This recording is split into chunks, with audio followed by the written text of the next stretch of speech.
All right. Good evening, everybody. Welcome back to the Mythgard Academy. It is session number 33 of our discussion of Morte. It is our penultimate discussion. I am still banking on the fact that this is going to be our penultimate discussion of the text. So that's fairly exciting. Thanks for joining me here tonight. I think I'm broadcasting in all the right places and none of the wrong ones. That's what I'm hoping I'm seeing here. So we'll see if all's well there. Anyway, just quick before I start tonight, a couple of announcements. Let's see. Right. So just one quick one little mention I would like to make here at the beginning. So we have Signum is registered with Amazon Smile. For those of you who use Amazon Smile, for those of you who don't know what Amazon Smile is, it's like a way to use your Amazon purchases to benefit a charity. It's like a charity thing that Amazon has going. So any nonprofit can register and would just like benefit from stuff that you would normally spend on Amazon. So it doesn't cost you anything, but it benefits Signum a little. Really easy way to support Signum a bit. So we're registered for that now. So if you go to Amazon Smile, you can choose to make us your preferred nonprofit to support. So just wanted to invite you for the opportunity to do that. One other quick thing is that we have an Anytime Audit promo that's going on right now, our Modern Fantasy class. We're sort of celebrating two things. We're celebrating of course, the opening of the final season of Game of Thrones, and also Peter Beagle's birthday. Peter Beagle's 80th birthday is later on this month. So to celebrate both of those things, we are doing a promotion on our Anytime Audit of Modern Fantasy 1. Our first Modern Fantasy survey that we did, which contains both Game of Thrones and The Last Unicorn. So you can get that for only a $75 tuition through April 22nd. So you can find that there on our homepage, signumuniversity.org. This weekend is Nadermoot. I am leaving home in less than 12 hours for my trip to the Netherlands. I'm really excited, looking forward to seeing people there. Most of the people that I'll be seeing there are asleep now, so I know most of them not here live, but I'm really looking forward to the opportunity to meet folks there, and that's going to be great fun. And then, of course, we have Mythmoot coming up at the end of June, so that's going to be awesome. 27th through the 30th of June down in Leesburg, Virginia. Hope that you can join us for that. All right. Yeah, and next Thursday, I almost forgot, the Mythgard Movie Club is meeting again. It's April meeting on the film Captive State on Thursday, April 18th. Okay, cool. So, awesome. Zach, thanks for updating your Amazon Smile charity. Yeah, we used to be in that, and then we weren't in that because the IRS messed up, but the IRS has corrected their error, so everything's good, and we're back in. Awesome. Very cool. So let us jump back into the text because we have a lot to talk about. So let's remember briefly, where I'm not going to go over this in too much detail again because we did this at the end of last time, but I wanted to remind you of this because it's a really big deal for the transition into the Knight of the Cart section, which is where we ended last time. The Knight of the Cart is where it's kind of interesting. One of the interesting things that we'll see over the course of class tonight is that Malory actually separates two things, right? You have the political catastrophe, right? Where the court is actually destroyed and where Arthur's realm is really destroyed. And then you have the moral catastrophe, right? Where Lancelot and Guinevere actually fall into sin. And those things are separated. The Knight of the Cart is when the one time in the text where it is very clear that Lancelot and Guinevere have slept together. Lancelot crosses the line in the Knight of the Cart section. It is the only time in the entire text where it is like provable, essentially, that happened. You can choose if you want, as we talked about this a lot earlier. You can choose if you want to believe that they've been sleeping together for years. The text doesn't absolutely forbid us from thinking that, though he comes pretty close to. He suggests really strongly in these later passages that that's not the case.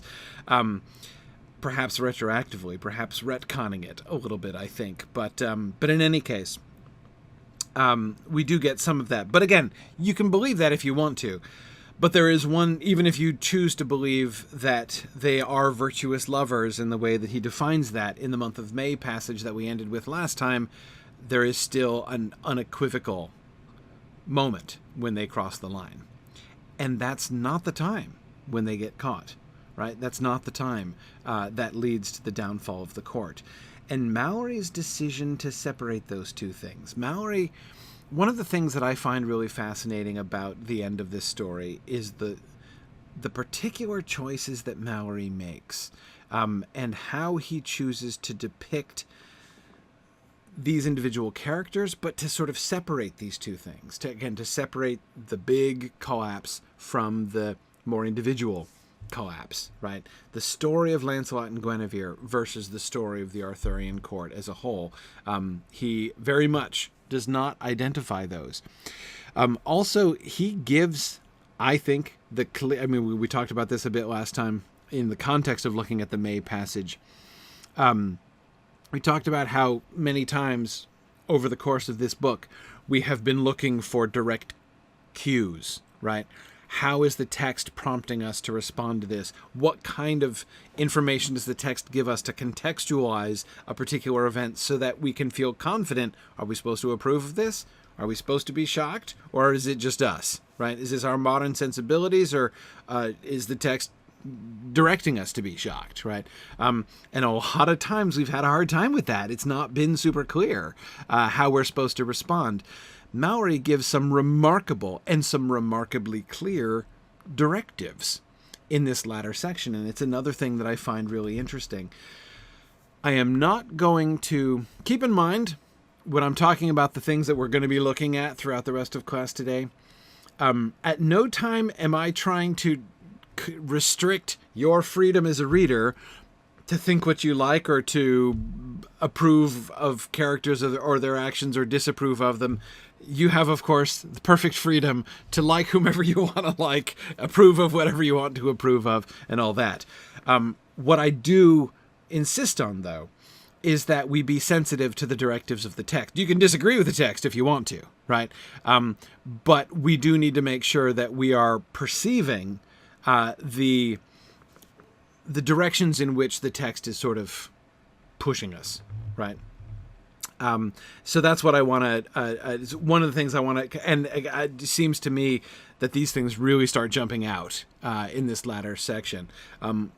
Whatever he has in mind, right? Whatever this story is trying to get across, Malory seems to be increasingly, I was about to say anxious, I'm not sure that's quite the right word, but there seems to be an increasing emphasis on making that clear. And this is something that I have always been very excited about in reading this, because it was one of those things that I found that it seemed to me, reading what other people had written about the end of this text, that a lot of people were sort of missing some of these cues. So anyway, we'll get to some of that stuff. Enough preamble. I'm not going to go through the whole May passage again, but I kept it up here because I might want to refer back to it. But just a very quick recollection and summary, because it was pretty late last time. So if you were live with me last time, you can be forgiven for getting pretty drowsy by the time we got to these passages. He does this extremely long digression, the longest digression he does in the entire text, where he's talking about the month of May and the nature of love. And he is persistently using the seasonal imagery, right, as a way of describing good love, virtuous love, natural love. Again, thinking about Elaine's vocabulary here, right? She is an earthly woman. It is her part to love an earthly man, and there's nothing to be ashamed of in that, right? So just as in the month of May, right, Like trees and herbes burgeoneth and flourisheth in May, in likewise every lusty heart that is any manner of lover springeth, burgeoneth, buddeth, and flourisheth in lusty deeds. That's what happens, right? It's what you do. So natural love happens, right? And then he talks about how the bad love, right, is love which is unstable, right? Just as winter comes in and harasses and defaces green summer, right? So fareth it by unstable love in man and woman. Unstable love. Instability is what he characterizes as sort of the great. So that's what bad love is, right? Bad love is unstable love. Feebleness and great disworship, right?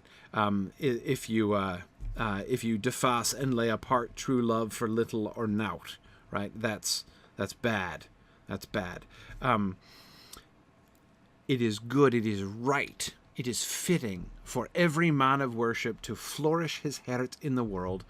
We have priorities there, first unto God, and next unto the joy of them that he promised his faith unto. Be faithful to your lady, first unto God, second faithful to your lady, right? And it's, again, there was never a worshipful man or woman, but they loved one better than another, right?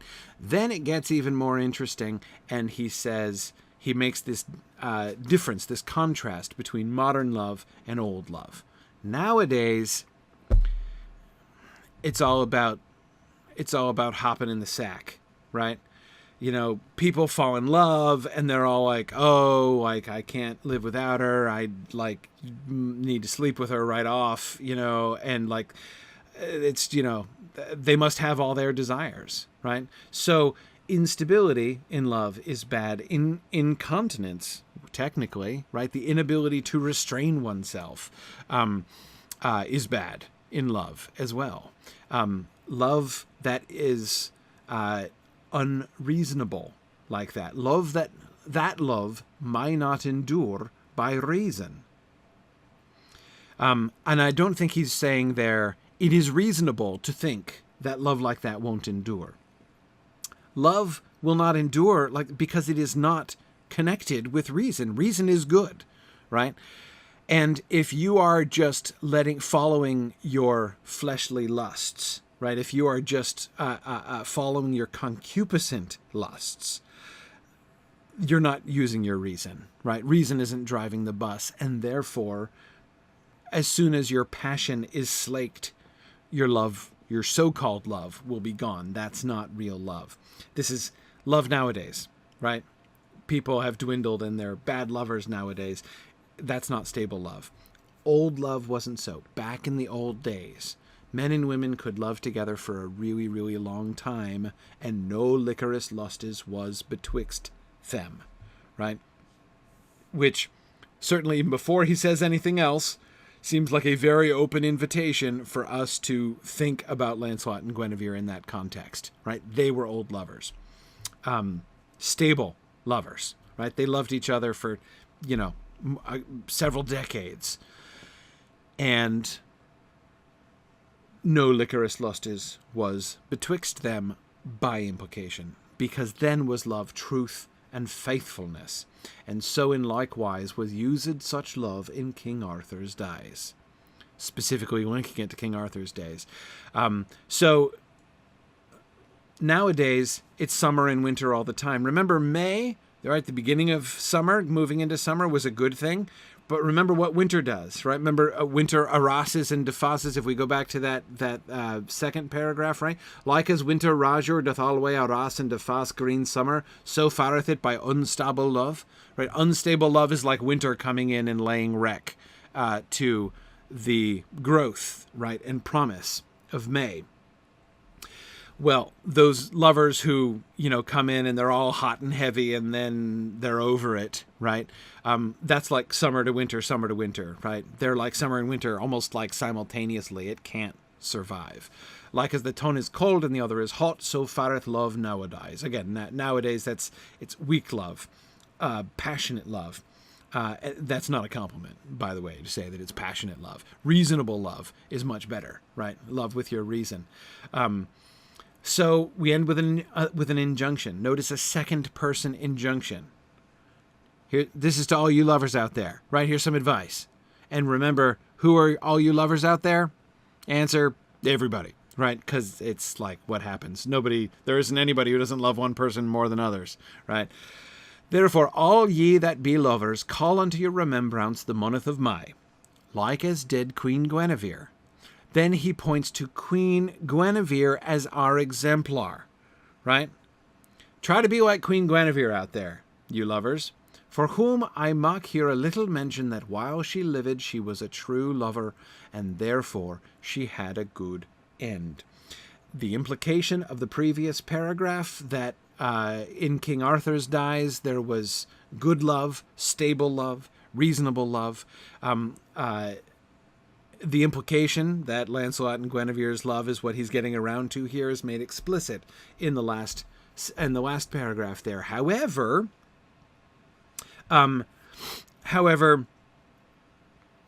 it's Guinevere, and that's a little bit of a surprise. Lancelot is his guy. I mean, Lancelot is, as you know, seems tolerably clear by this point. Lancelot is the main character, right? Lancelot is really the protagonist of this book.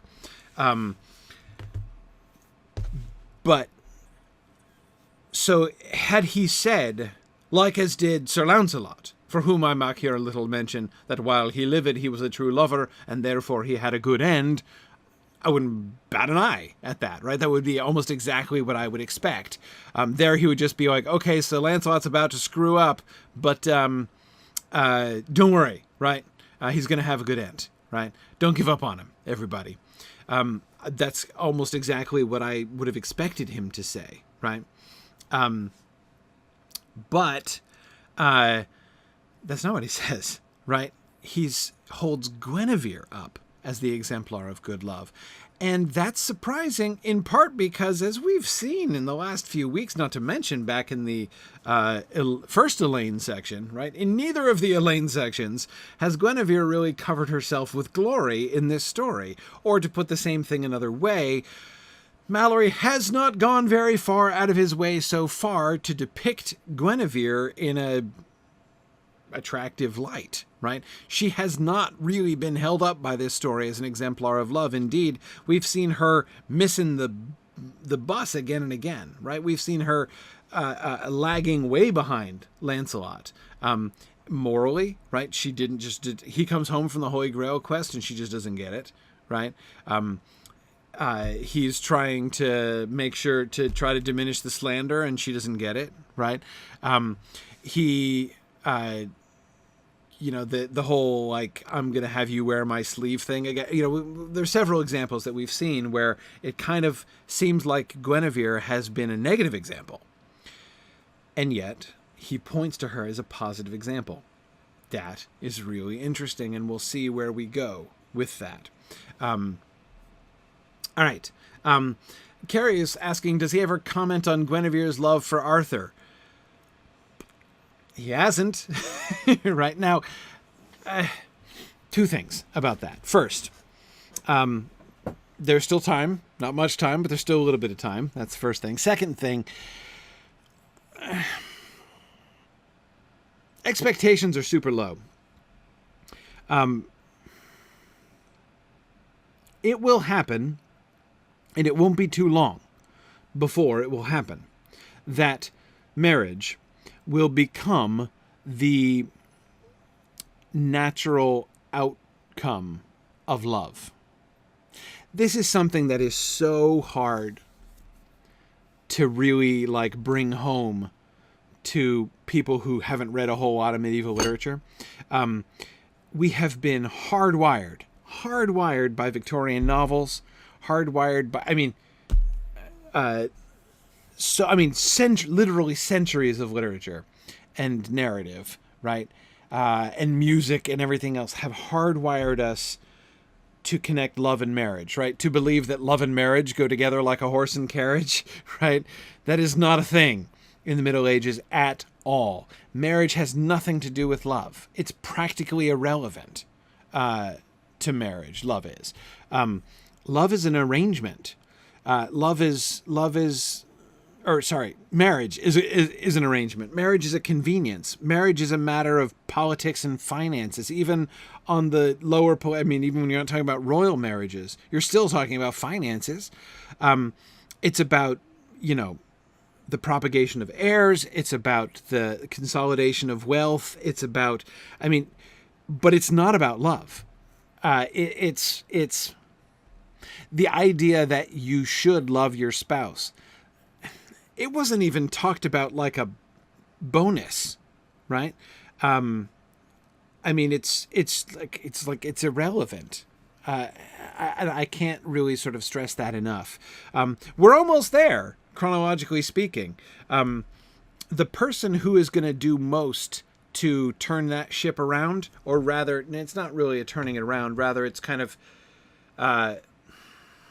it's really more of an alteration, right? Like to divert the courtly love train down a side track and end up connecting it to marriage. The person who's going to really start that shift is going to be Spenser, Edmund Spenser, the guy who is sort of contemporary with Shakespeare, a little bit before Shakespeare, sort of half a generation before Shakespeare. He was the guy that Shakespeare wanted to be when he grew up. Shakespeare wanted to be a poet, right? Wanted to establish his reputation in London as a poet. And Spenser was already the guy who was had the patronage of the Queen and was, had published the super famous sonnet cycle and was already publishing the Faerie Queen and stuff. By the first three books of the Faerie Queen come out in 1590, before Shakespeare really got started. So again, this is the guy, Spenser's the guy Shakespeare wanted to be when he grew up. And he did this in his sonnet cycle, right? He has this sonnet cycle where he talks about his love for his beloved, right? And what normally happens, by the way, do you know how sonnet cycles usually end? They usually end with the lady dying, right? That's traditional, right? So first you talk about how much you love your lady and how she doesn't know who you are, and then how she says no to you, and you'll never be together, and then there are all these things, and you're longing for her and whatever, and then she dies, and then and if you're anything like the greats, right? If you're anything like Dante or Petrarch, then your lady's death is really where your relationship takes off, actually. Dante and Beatrice never got along so well until she was already dead. But anyhow, so that's the way it normally worked. Spenser writes this big sonnet cycle, the Amoretti, in English, and it's going along swimmingly, right? That is frustrated love, and she doesn't even know who he is and everything. And then they get married. They get engaged. She says yes, and they get engaged. And then he writes an epithalamion, which is a wedding poem. And it's weird. It's freaky. And after that, we're off, right? Next thing you know, we're at Jane Austen. So that's a very long answer, Carrie, to say we haven't gotten anything about how Guinevere feels about Arthur, but that doesn't matter. The one thing that matters about Arthur is whether she's true to him, right? Remaining faithful to her marriage vows is super important because she's the queen, right? Not only a wife, but the queen. So she has to be true to him. But no one would expect her to love him, right? Not even good lovers would do that. You don't get romantic about your spouse, even under good circumstances. Anyway, okay. Yeah, as Jennifer says, it's illegal. Yeah, it was forbidden by the laws of courtly love, where those were codified. Love can't exist within marriage. Theoretically impossible.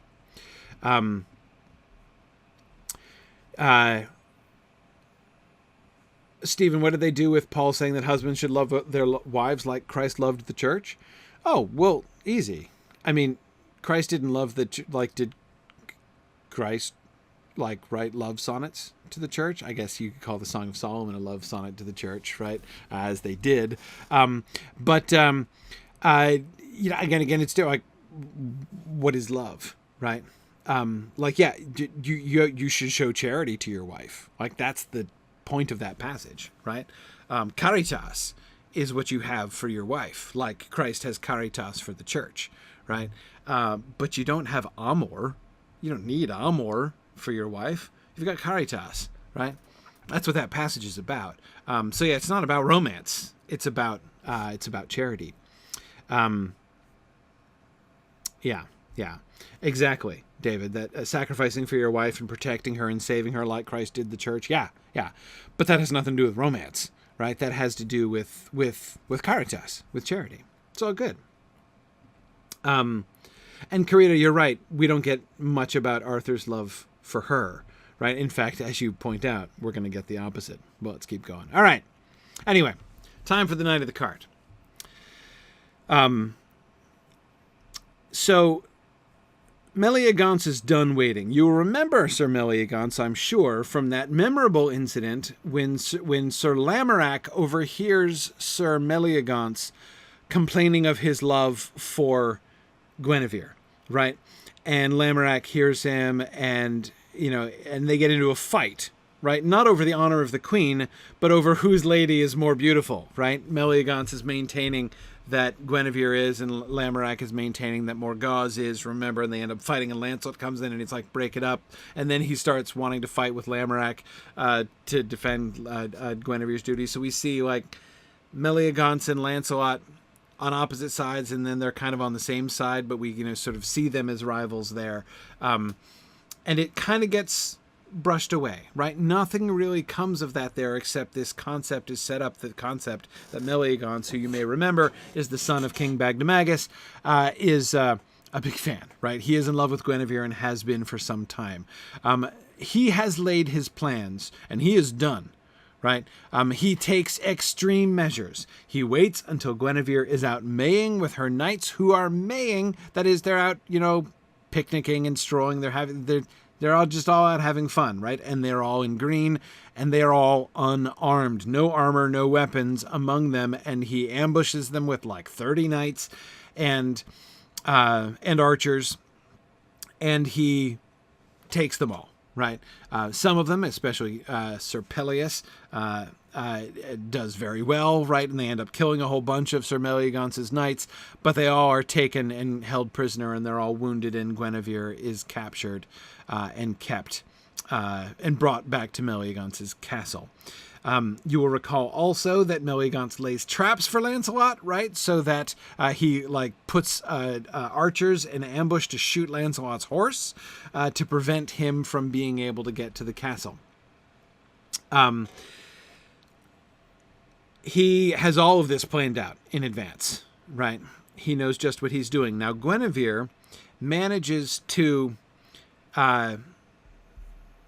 achieve something, right? At least sort of in a limited degree, by getting her wounded knights with her, right? In saying that she wants to tend her wounded knights, she's able to keep them by her because she's clearly concerned that Sir Meleagance, once he gets her back into his castle, is going to rape her, right? That is a very realistic concern on Guinevere's part. And even though her 10 knights, which includes Sir Kay, remember, Sir Kay's there, and several other people that we know, they, although, they're wounded, but still, they're there and could help to defend her person in extremis, right, should Meleagance try something absolutely horrible, and he has shown himself willing to be utterly dishonorable, right? The kind of ambush that he sets, Meleagance has utterly abandoned knightly honor, right? Completely. I mean, he's like worse than Sir Bruson's Pite, right? Sir Bruson's Pite had abandoned the knightly oath, but at least he would fight people one-on-one. I mean, he didn't keep honor. He didn't fight honorably, right? He would ambush people, but he would fight at least as honorably as Gawain, to give him credit, right? He would run away, he wouldn't stay and do battle to the utterance, but he would but he would still show up, right? What Meleagant does with archers in ambush, even Sir Bruson's Pite never acted like that. And Carita, you're right. Guinevere does handle herself well during this sequence. She protects the lives of her knights and also contrives at the same time to protect her own virtue.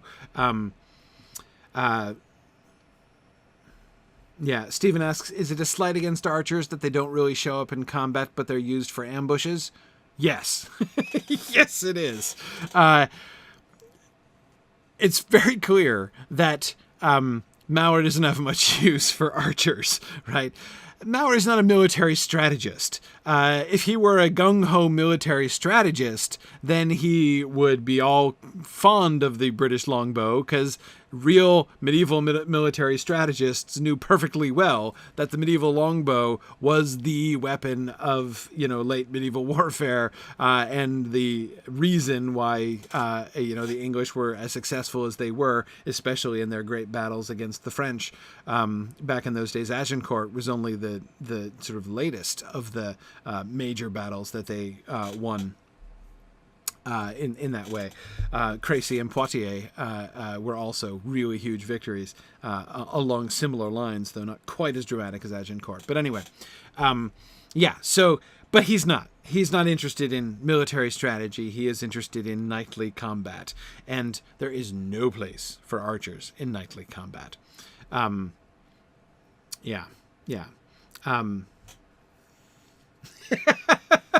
Stephen says that he thinks that just because something's effective means it's OP and needs to be nerfed. Yeah, he clearly thinks that archers need to be nerfed.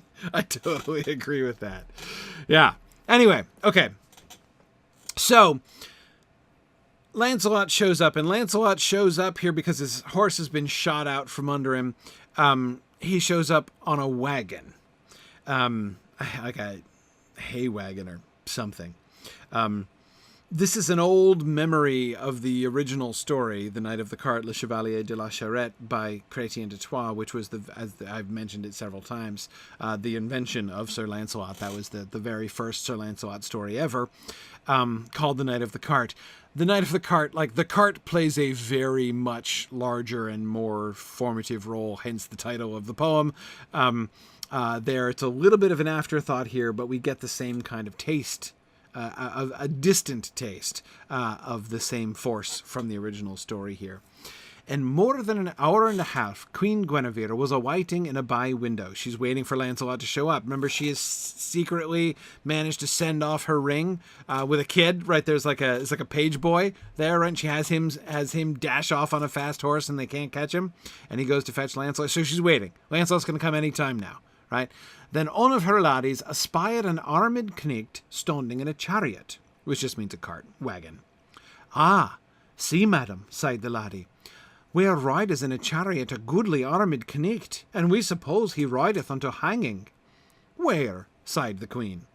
Then she espied by his shield that it was Sir Lancelot, and then was she ware where came his horse after the chariot, and ever he trod his guttus and his paunch under his feet. Oh, man. Poor Lancelot's horse, still faithfully following along behind, even though it's dragging its guts along in the ground. That is so sad. Alas, indeed, sighed the queen. Now I may prieve and see that well is that creature that hath a trusty friend. Aha, sighed Queen Guinevere, I see well that ye were hard bestad when ye ride in a chariot. And then she rebuked that lady that likened Sir Lancelot to ride in a chariot to hanging. Forsooth it was foul-mouthed, sighed the queen, and evil likened, for to liken the most noble knight of the world unto such a shameful death. Ah, Jesu defend him and keep him, sighed the queen, from all mischievous end. Okay, so the cart's supposed to be embarrassing. It's not just embarrassing socially, right? Like, oh my goodness, all the great knights are, I wouldn't be seen dead in a cart, right? No, it's not like that. There's shame. Like, the only circumstance in which a knight would ride on the back of a cart would be if he's being taken to be hanged, right? Like you're going to be like paraded through the streets and to be taken to the scaffold. That's the sort of the context of a knight riding in a cart. So notice that there are sort of three things that we can see happening here. First, we can see that reaction from the lady in waiting, right? Oh, look, that must be a shameful night, right? We can see he looks like he's being taken to the gallows, right? And Guinevere immediately not only disagrees, right, but rebukes the lady for saying so, right? That is foul-mouthed and evil-likened to compare him to somebody who's being taken to be hanged, right? No. Instead, what it shows is how persevering he is, right? I see well that ye were hard bestad when ye ride in a chariot. If you're riding in a cart, you must have had it to, and yet you're here, right? Yet you've managed to get here somehow, some way. Well is that creature that hath a trusty friend, right? So his riding in the cart to Guinevere proves his trustworthiness, right? So those are the two things that happen, but there's kind of the third, right?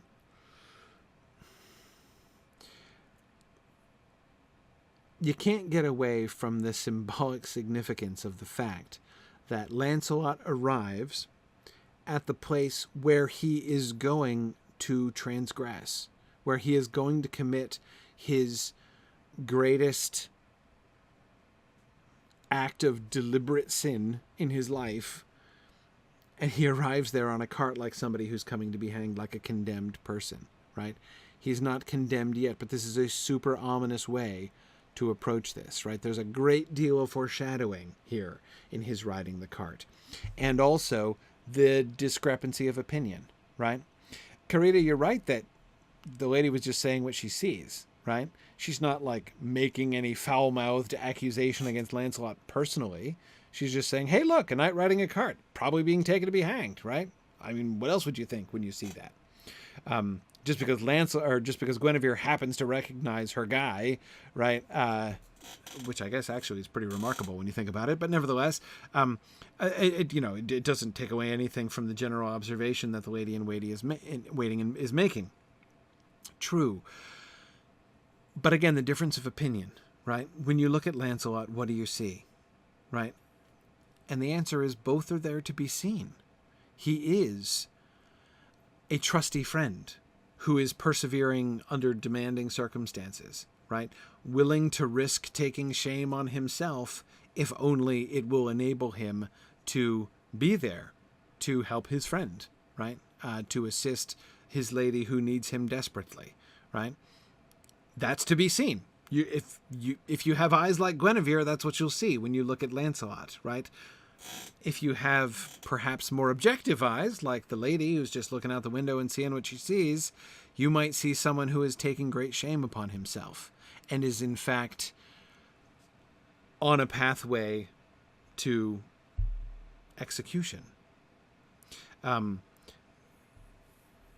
Lancelot is not yet on the path to execution, but he is on the pathway to high treason, in fact, and mortal sin, right? So whether it's hanging or whether it's hell, his riding on the cart is apt to some extent, right? But again, we can see it in a couple different ways. Now we come to the moment. Lancelot shows up, and Meleagant immediately caves. Remember? Meleagant comes to Guinevere and says, I put myself in your grace. Save my life. Don't let Lancelot kill me. Right? And Lancelot comes in and he's like, okay, where is he? Right? I'm going to rip his head off. And Guinevere's like, no, I promised him that you wouldn't kill him. And Lancelot's like, fine, I won't kill him. Right? Meleagant instantly yields himself. He's not going to fight Lancelot, So that night, she says, "Come see me." And he comes to her window. Remember, this is happening through a barred window. There are bars. He's on a ladder. Lancelot is on a ladder outside a window with iron bars in it. And thon they mad their complaintes to other of many divers things, and thon Sir Lancelot wished that he might have comen into her. The fact that at this pivotal moment, at this crucial night, there is what was that wonderful phrase from Dracula? An obstacle of pronounced durability between the two of them. That seems relevant, right? This act, this moment with Guinevere is not something that just happens. One thing does not just lead to another, right? And the next thing you know, they're in bed together. A boundary has to be crossed. A decision has to be made, right? The bars have to get wrenched out of the window by main strength before he can come in through the window to her, right?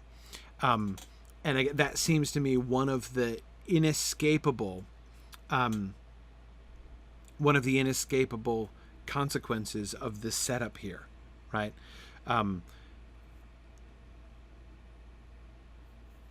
It's a choice, and it leads to this particular moment of choice, right? And thon they mad their complaintes to other of many divers things, and thon Sir Lancelot wished that he might have comen into her. "Wit you well," sighed the queen, "I wold as fain as ye that ye might come in to me." "Wold ye so, madam," sighed Sir Lancelot, "with your heart that I were with you?" "Yea, truly," sighed the queen. "Than shall I prove my might," said Sir Lancelot, "for your love." And then he set his hondes upon the bars of iron, and pulled at them with such a might that he brast him clean out of the stone walls. And therewithal, one of the bars of iron cut the brown of his hondes through to the bone. And then he leap into the chamber to the queen. "Mak ye no noise," sighed the queen, "for my wounded connectes lie here fast by me." She stipulated that the 10 wounded knights be set up in pallets in her bedchamber so that she could look after them in case they need anything in the night, right? They're wounded, severely wounded in some cases, right? But of course, they're also her chaperones, just in case Sir Meliagance, whose castle this is, tries anything funny in the night, right? But now, in a sense, that decision, which was clever at the time, kind of backfires on her, right? Because now the 10 knights are in the room that she is inviting Lancelot to come in.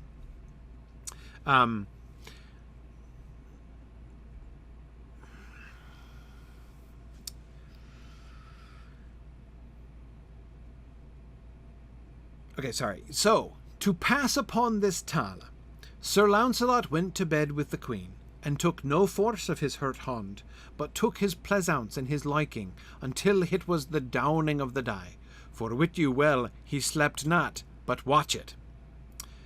And when he saw his time, that he might tarry no longer, he took his leave, and departed at the window, and put it together as well as he might again, and so departed until his own chamber. And there he told Sir Lavaine how that he was hurt. Then Sir Lavaine dressed his hand, and staunched it, and put upon it a glove, that it should not be espied. And so they lay long abed in the morning, till it was 9 of the clock. Yeah, Zach, I think it's not just that he has the strength to rip the iron bars out of the wall, but he did so very quietly, apparently, with sufficient violence to, like, break either the bar or the stone or something so that it cut his hand to the bone, but it happened super quietly. Just roll with it, Zach. It was super quiet, but shh, okay. Like, no one will be woken up by the wrenching of bars out of the walls.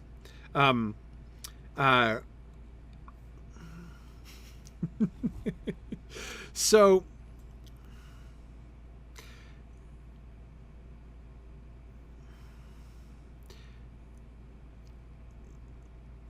notice the pivotal sentence again. Pivotal. I mean, the sentence in which Malory describes the act. Again, the one unquestionable time in which Lancelot and Guinevere slept together. So, to pass upon this tale, Sir Lancelot went to bed with the queen, and took no force of his hurt hand, but took his pleasaunce and his liking, until it was the downing of the day, for wit you well, he slept not, but watched. What do you notice about that sentence?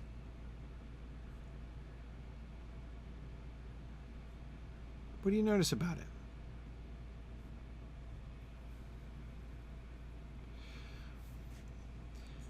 Notice any of those cues I was talking about before, those kind of directives, those sort of hints about kind of how to take this or what the story is prompting us to think about this? Let me ask the same question another way.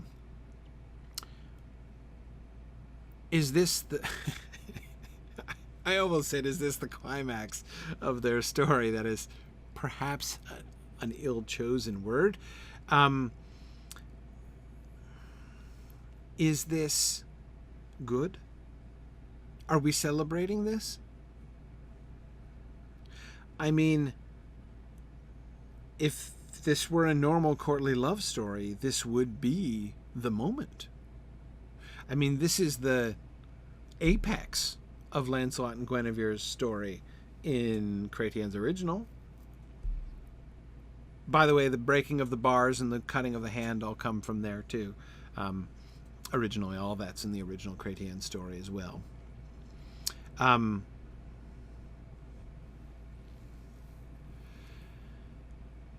Yeah, Carita says it's kind of uneventful. If you're going to cheat on your husband/king, make it more of a moment, right?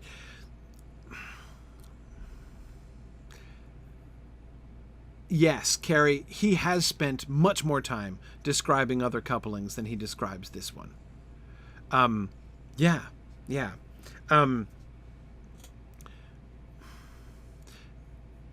Here are the things that I would highlight in this sentence. So, to pass upon this tale. To pass upon this tale. So, moving right along. So, to make a long story short, Lancelot went to bed with the queen. That in this moment of all moments, he would be like, well, you know, in a nutshell, they went to bed together, right? Like, you don't make a long story short. Make this long story long, right? Again, like, you linger a little bit. Come on, right? I mean, if this is supposed to be the high water, the emotional high water mark, right? The final their love, which they've not consummated, again, assuming that's true, right? I mean, whoa. And we're just like, so to pass upon this tale. That's weird. That's weird. So to pass upon this tale, Sir Lancelot went to bed with the queen, and took no force of his hurt hand, but took his pleasaunce and his liking, until it was the downing of the day.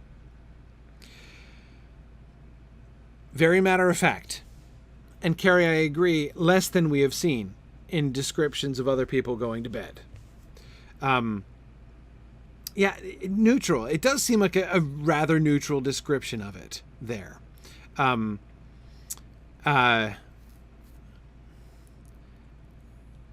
the one thing that is then weird again, and I don't know if it's the other direction or not, but the end of the sentence, for wit you well, he slept not, but watched.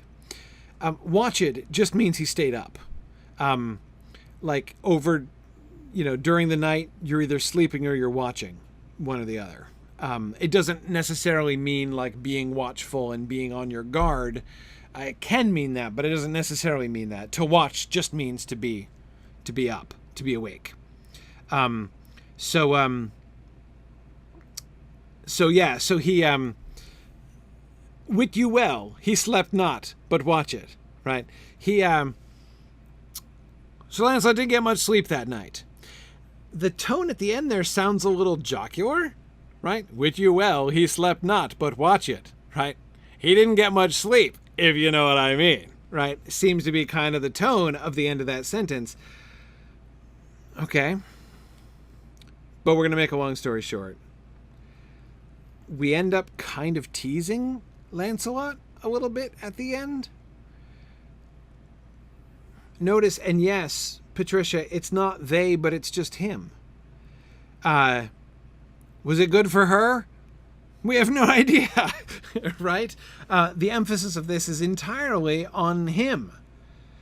He took his pleasance and his liking. Now, I'm not trying to argue that Malory is implying that she didn't enjoy it, right? I'm not saying that. I'm just saying we're being told things about Lancelot, right? Lancelot is the focal point of this sentence and indeed in this whole paragraph.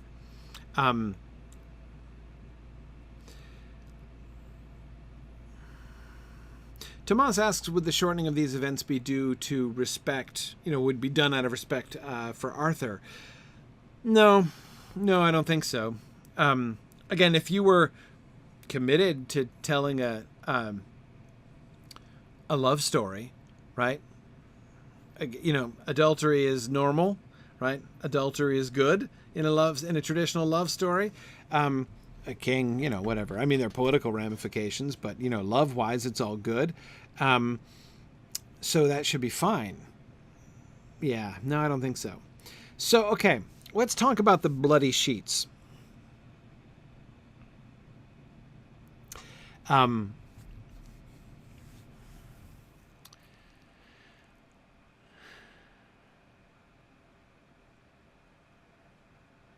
No. Let's wait to talk about the bloody sheets. We'll talk about the bloody sheets on, I think, the next slide. Notice in this paragraph, he just sexually consummated his relationship with Queen Guinevere, probably for the first time, and we get more in this paragraph about the conversation between him and Sir Lavaine the next morning than we get about him and Queen Guinevere. This is passed over extremely quickly, right? Extremely quickly. Now, he does not, and Carrie, you were pointing this out before, and I think it's true and very important. He doesn't say anything negative about it, right? He could, right? I mean, he could have been like, so, to pass upon this tale, Sir Lancelot went to bed with the queen, and thus did Sir Lancelot commit a horrible sin. He could have recalled for us the vow that Lancelot made in the quest for the Holy Grail, right? And so did Lancelot put the finishing touches on the breaking of his vows that he made in the quest for the Holy Grail. He could say something like that, something negative like that. He doesn't say anything negative like that. He doesn't do that. And yes, good, Matthew, you're right. There's also no, and thus was the downfall of Camelot begun. Yes, no, we don't get that kind of sentence either, right? Again, I think the word that we were using before is most apt. It's very neutral, right? A neutral description of the thing that happened. And he introduces it by telling us he's not going to linger on it, right? To pass upon this tale. You need to know. Fact is, they slept together. Now, let's move on, because what happens the next day is what he wants to talk about, right? Not the actual event. He doesn't want to dwell on the actual event. In other words, I think that we can see two things, right? He resists. Either one of those things is a totally legitimate move, right? If he's writing a good love story, you want to dilate on this. You want to spend some time. You want to give him some dialogue, right? You want to have them, that very traditional, right? To describe the ecstasy and then to have them have a long, heartfelt, sappy conversation afterwards, right? But as the dawn is coming and all that. That would be one totally normal tack for him to go. Or he could go all moralist, right? another perfectly legitimate tack. He could be like, and then they slept together, which was a horrible thing to do. And he broke his vow, and he should be ashamed of himself. And he's going to bring destruction on himself and everybody else because of that. Also, totally legitimate take, right? For Malory to have on this scene. He does neither of those two things. He presents the fact, right? And then moves on to the next part of the story. And that is, to me, a very interesting... I think it is a reflection of the fact that this story is walking a very delicate tightrope at this point. Remember this. Remember the ways in which we are seeing here the story neither condemning nor praising Lancelot or the Queen for what's going on here. And I think that that's an important element as we're going to be moving forward. Okay, now let's talk about the bloody sheets. I'm not just trying to skip it. Than Sir Malory. So the next morning, everybody's sleeping in, right? Because, it's been a busy night. And Sir Malory comes in to the Queen's chamber. Not only does he come into the Queen's chamber, he opens her bed curtains. She's in a curtained bed like you do. Everybody knows why we do that in the Middle Ages, right? What, the point of curtained beds? Why do you sleep in a curtained bed? What's the point of them? Anybody know? Anybody know the point of curtained beds? Yes, Karita, because it's freezing. Warmth is why. Because, when your bed is in this little, fabric cave, you can kind of warm it up with your body heat, right? And trying to warm up the whole room is warmth, exactly. Okay, so she's in a 4-poster bed with curtains like you do.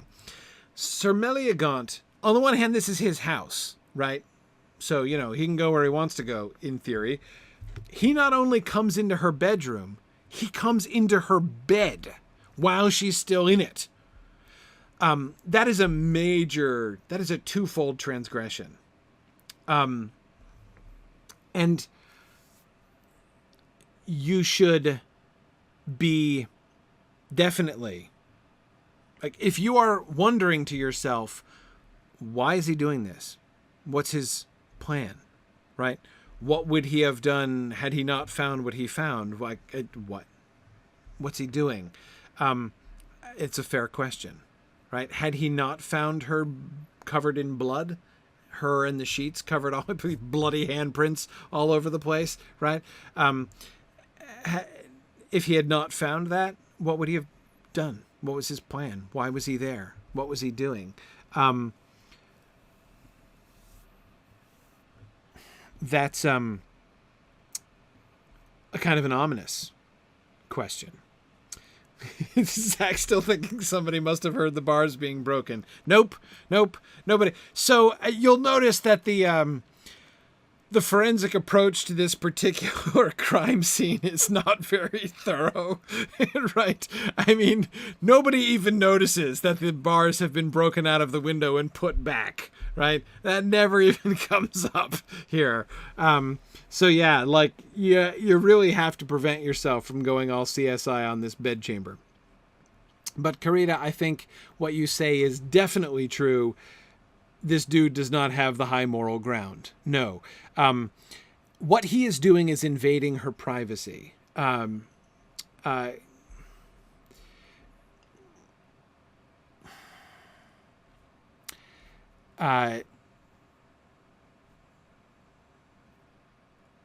It is entirely possible that he was planning to rape her right then.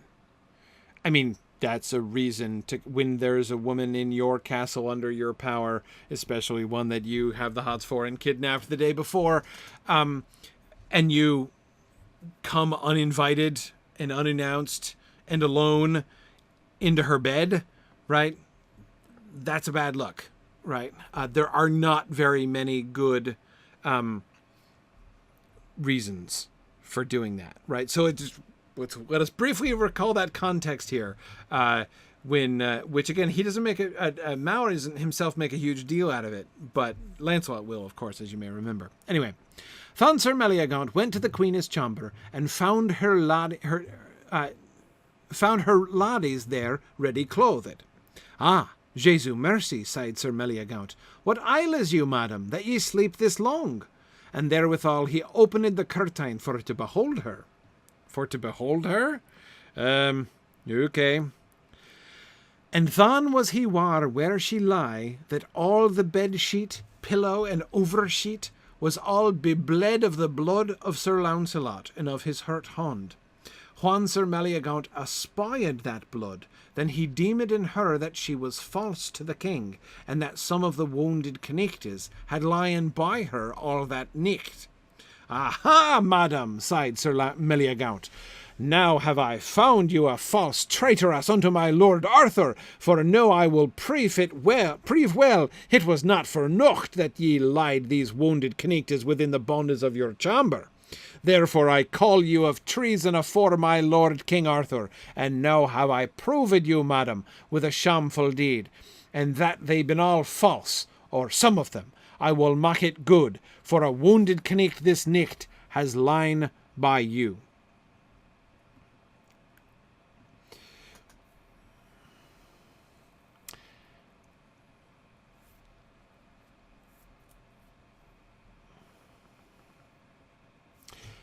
Let's think of the symbolism here. This is a deeply symbolic moment, right? And it's, again, adapted from an even more deeply symbolic moment in the original, in Chrétien's Knight of the Cart, which is a super fun moment. Anyway, he opens the curtain, and there's Guinevere covered in blood.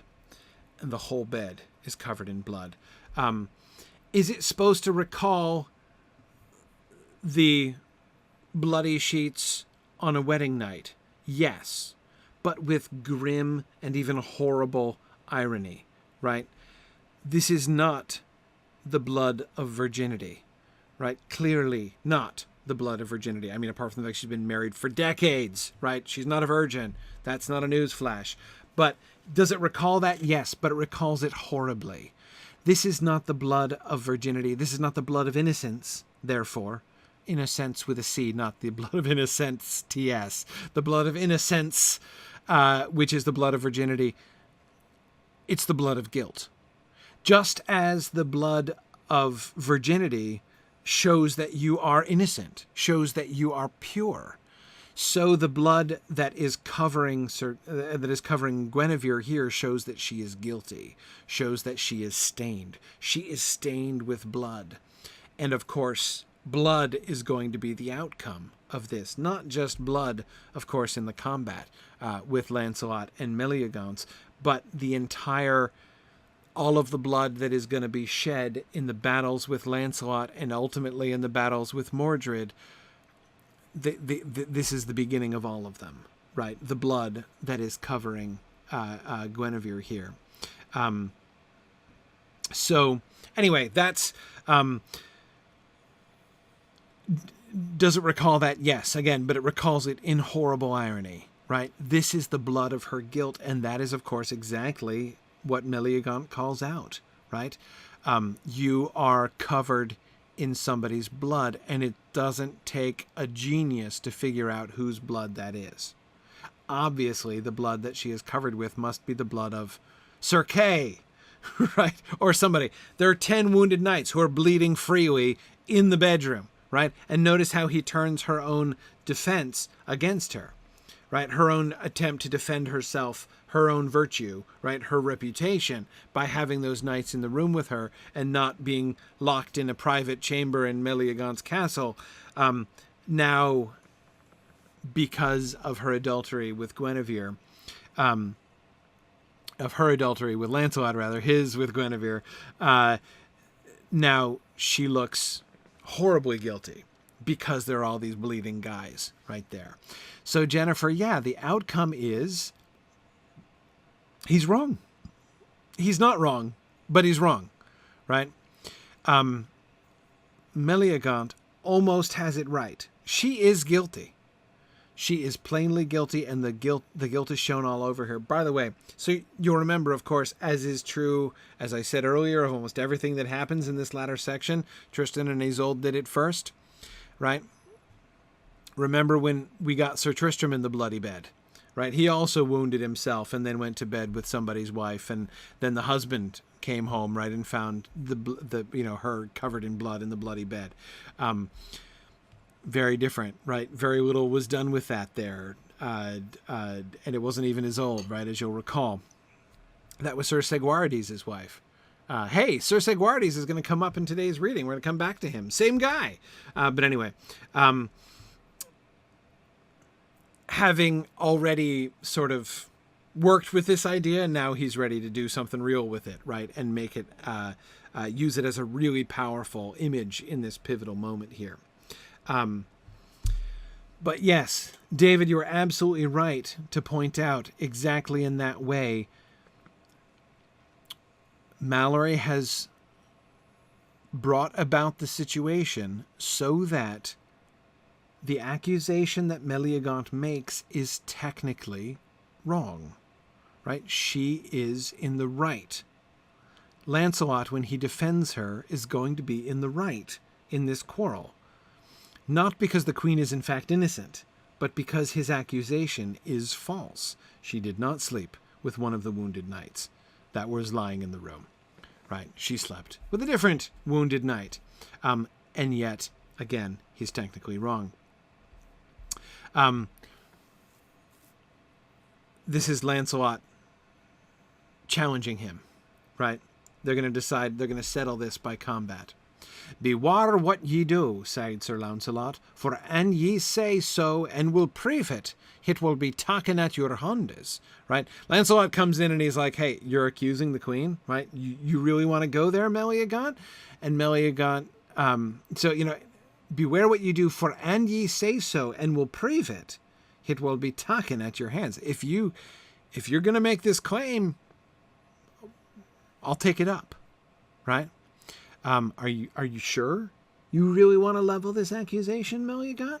Mister, I see you coming from a distance on foot in a cart, and I'm going to go running to Guinevere and beg for my life, right? Remember that, right? You're sure you want to take this to court? Look at his answer. My lord Sir Lancelot, said Sir Meleagant, I rede you beware what ye do. For though ye are never so good a knight, as I wot well ye are renowned the best knight of the world, yet should ye be advised to do battle in a wrong quarrel, for God will have a stroke in every battle. One of my favorite lines to take out of context. God will have a stroke. Meleagant the coward is seems to be plucking up his courage because because of the evidence, right? Her guilt is obvious. I mean, you don't have to, be a CSI to figure this out, right? He knows he's right, so he's confident, because in every battle God will have a stroke. As for that, sighed Sir Lancelot, God is to be dread. But as to that I say nigh plainly, that this nicht there lie none of these 10 knights wounded with my laddie, Queen Guinevere, and that will I prove with mine hondes, that ye say untruly in that. Now, what say ye? Sighed Sir Lancelot. Thus I say, sighed Sir Meleagant, here is my glove, that she is a traitoress unto my lord King Arthur, and that this nicht, one of the wounded knights, lie with her. Oh, the tragedy, Meleagant. If you'd stopped halfway, you'd have been much better off, right? Had he stopped at, here is my glove that she is a traitoress unto my lord King Arthur, full stop, right? He's okay. But he adds the fateful clause, and that this nicht one of the wounded knights lie with her. You'll notice how Lancelot maneuvers the actual oath that they're swearing on very carefully, right? What is it that he's saying plainly? This nicht there lie none of these 10 knights wounded with my laddie Queen Guinevere. Didn't happen. He's very confident in that, right? Because he lay with her himself all night long. Now, Jennifer, you are absolutely right. We've already seen that trial by combat isn't infallible. But fighting in a wrong quarrel is bad. Remember I said at the beginning, this was condemned by the church, right? It is not something that everybody has automatic faith in. Trial by combat is dubious. It's not a joke. It's not doctrine. It's dubious. Some people believe in it. Some people don't believe in it. And within this text, we have seen some positive evidence and some negative evidence. It seems that most of the knights talk as if they believe in it. Meleagant is just here talking. His God will have a stroke speech, right, is an expression of faith in the concept of trial by combat. Lancelot himself would seem to have some faith in trial by combat. At the very least, Jennifer, he's hedging his bets, right? He is making sure that the letter of the law, right, the exact terms of the oath that he swears, that he will prove with his own hands on the person of Sir Meleagant, is a true vow, right? Meleagant is actually in the wrong. Yeah, Tarlonio says that Lancelot keeps getting sneakier and more underhanded as this goes along. Yeah, I think, Tarlonio, if we're feeling uncomfortable with that, I think you're not wrong, right? Lancelot is, well, he's manipulating this on purpose, right? He is arranging so that he can he's getting himself off, the queen and himself, off on a technicality on purpose. And that's a bad sign. That's a bad sign. Definitely. Stephen says it's odd that Meleagant has faith in God's judgment, or claims to, given how sketchy his own motives were. Sure, yeah, absolutely. I have to admit, Stephen, I don't fully get Meleagant's endgame here. What his plan exactly is, especially if I kind of assume that having Guinevere himself is still his goal. He's probably not abandoned that as a long-term goal. How does he, he's going to arrange to get her burned at the stake. Has he just shifted, right? Is his love soon hot, soon cold? Is his love unstable love? That wouldn't surprise me, given what a jerk he is. So maybe his love has gone cold now, right? Maybe he's really upset at how this has all come down, and so since he can't have Guinevere, and he's convinced that he can't have Guinevere, instead he wants to have her killed, right? He will take his vengeance on Guinevere for her rejection of him by having her burned at the stake. Maybe that's his goal, right? Maybe that's where he is right now.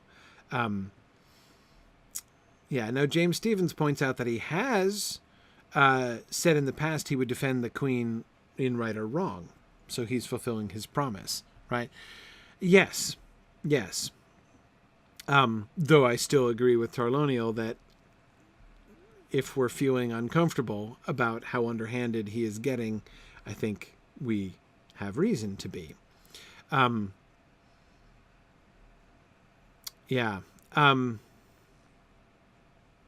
A Dollar Stroke, I certainly agree that the fact that Queen Guinevere has not given Arthur an heir does seem to be a very big elephant in the Arthurian room. And I don't recall any medieval version of the King Arthur story in which that even comes up. It's amazing. I don't understand why it never comes up. But it never comes up. Even indirectly, it never comes up. At least that I can think of. So yeah, I can't think that although I agree with you, it's a major and strange point. It does feel like it would be a talking point, right? Karita, it does, but it never is. And so I don't think that it is here. Yeah. Anyway, okay. Let's keep going. Look what we get from Lancelot next. So, if it's unclear exactly what Meleagant's next plan is, we know what his next stratagem is, right? To have Sir Lancelot fall down a pit trap, and because, he forgot to check for traps, and he's going to keep him until the trial's over, right? So, Meleagant does not have necessarily like totally stalwart faith in God, right? He talks that way, but it seems to be an excuse because really he's hedging his bets, right? He's gonna get rid of Lancelot anyway. He has no intention of fighting him, so he's holding him prisoner. And I agree with you, Stephen. He isn't a rogue, so what would he even do with the trap, even if he did see it, right? And he's wearing heavy armor anyway, so I mean, please. Even if he has a dex bonus, it's all blown to heck, so agreed. Anyway, thus leave we Sir Lancelot lying within that cave in great pine. And every day there came a laddie, and brought his meat and his drink, and wooed him every day to have lain by her, and ever Sir Lancelot side her nigh. Hashtag Sir Lancelot problems. Then said she, Sir, ye are not wise, for ye may never out of this prison but if ye have my help. And also your laddie, Queen Guinevere, shall be brent in your default unless ye be there at the day of bataille. God defend, sighed Sir Lancelot, that she shall be brent in my default. And if it be so, said Sir Lancelot, that I may not be there, it shall be well understood, both at the king and the queen, and with all men of worship, that I am dead, sick, other in prison. For all men that know me will say for me that I am in some evil case, and I be not that day there. And thus will I understand that there is some good knecht, other of my blood, other some other that loveth me, that will take my quarrel in hand. And therefore, sighed Sir Lancelot, wit you well, ye shall not fear me. And if there were no more women in all this land but ye, yet shall I not have ado with you. Then are ye shamed, said the laddie, and destroy it forever. As for world is sham, now Jesu defend me. And as for my distress, it is welcome, whatsoever it be that God sendeth me. So she come to him again the same day that the bataille should be, and said, Sir Lancelot, bethink you, for ye are too hard-hearted, and therefore, an ye wold but honest kiss me, I shall deliver you and your armour, and the best horse that was within Sir Meleagant's stable. As for to kiss you, sighed Sir Lancelot, I may do that, and lees no worship. And wit you well, and I understood there were any disworship for to kiss you, I would not do it. All right.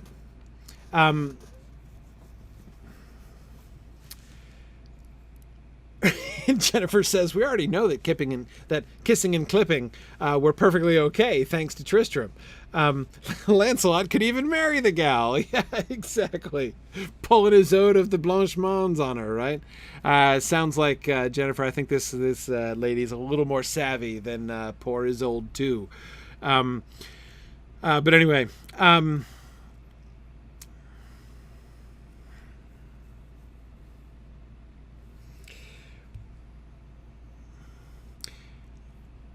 how would we describe Lancelot's love here? Well, it sure seems awfully stable, right? Not soon hot, soon cold, right? Hasty heat soon cooleth. No, that's not his love, right? Remember, stability, reason, that was wisdom, right? That was good love. That was virtuous love, as he described it before. Lancelot is showing virtuous love here. Immediately after he sleeps with the queen, he is put into this sort of, we can see what Meleagant is doing and why he's doing it, right? But Malory has put him, the story puts him into this sort of contrived courtly love scenario, right? I mean, it's almost like a theoretical moral quandary that he's placed in, right? So, Lancelot, are you going to sleep with this lady and be unfaithful to your lady, like to Guinevere, but by doing so save her life? Or are you going to risk letting her be burned at the stake because you were being faithful to her, right? You see how this is kind of a deliberately contrived, delicious moral quandary, right, to place him in. There's like, oh, there's no good option, right? There's, he's... but what it does is it shows what choice you're going to make. What's more important to you, right? And he chooses not to sleep with her. Right? I would not. Were there no more women in all this Londres but ye, yet shall not I have ado with you. Can I make myself more plain? Right? No. And he reasons it out pretty thoroughly. What Lancelot does, ironically, the lady herself, tries to put it in those, like, if you're faithful to her, you'll be the cause of her death. If you sleep with me, you'll be unfaithful to her, but you'll save her life, right? So which one is really more unfaithful to her, right? Which is the greater betrayal of your lady, to let her die or to, cheat on her, right? Clearly, the answer is obvious, right? And Marilyn, I agree. It is a throwback to the earlier world, in a sense, right? To that earlier world that's passing away. Notice Lancelot's response to this. He's not having it. Not only is he resolute in his choice to say, like, look, I know that sleeping with you would be wrong, and I'm just not going to do it. But he blows up. He blows it up. He blows up the carefully contrived dilemma that she has placed in front of him, right? And he's like, you know what? No, that's not the choice. I'm not choosing between sleeping with you and letting her die or saving her life, right? I'm not going to sleep with you. And even if I don't sleep with you and therefore stay in this prison, I'm not going to be shamed and she's not going to die, right? Because like Sir Bors will fight for her, Sir Levine will fight for her, Sir Gareth will fight for her. Somebody will fight in my stead, right?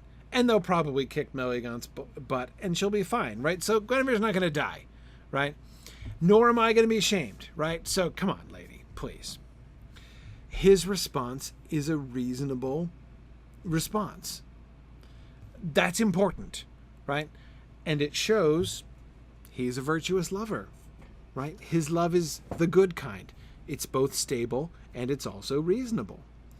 And he shows the ability to do the right thing, to choose the sort of emotionally more difficult option of not doing the... I mean, almost any time in a moral quandary like this, when you're asked to do a thing that now that you know is shady in order to prevent a worse thing from happening, right? That's always a trap. And he sees that, right? He responds to that exactly well. Lancelot does the right thing here. As for my distress, it is welcome, whatsoever it be that God sendeth me. It's fine. Everything's going to be fine. I'm just going to...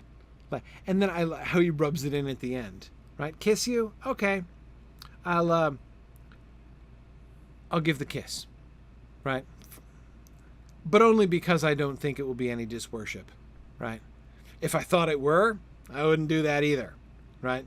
Don't think I'm compromising here, right? I'm not compromising. Because you have changed, you're not asking me the thing which I know is wrong, but only a thing which is actually fine, right? He's not leading her on. By saying what he does about the kiss, he is deliberately not leading her on. Like wearing somebody's sleeve or something like that.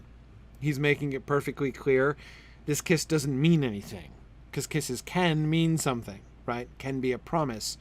This is not a promise, right? Just a much lesser gift, which I can give, and it's fine. it's fascinating, isn't it, that immediately after his greatest failure, immediately after the disastrous event, we see Lancelot doing right. We see him passing this kind of complicated test. He is not one of those newfangled lovers. Again, the new lovers can't love for 7 days, but they must have all their licorice lusts. Lancelot is not somebody who's just subject to his licorice lusts.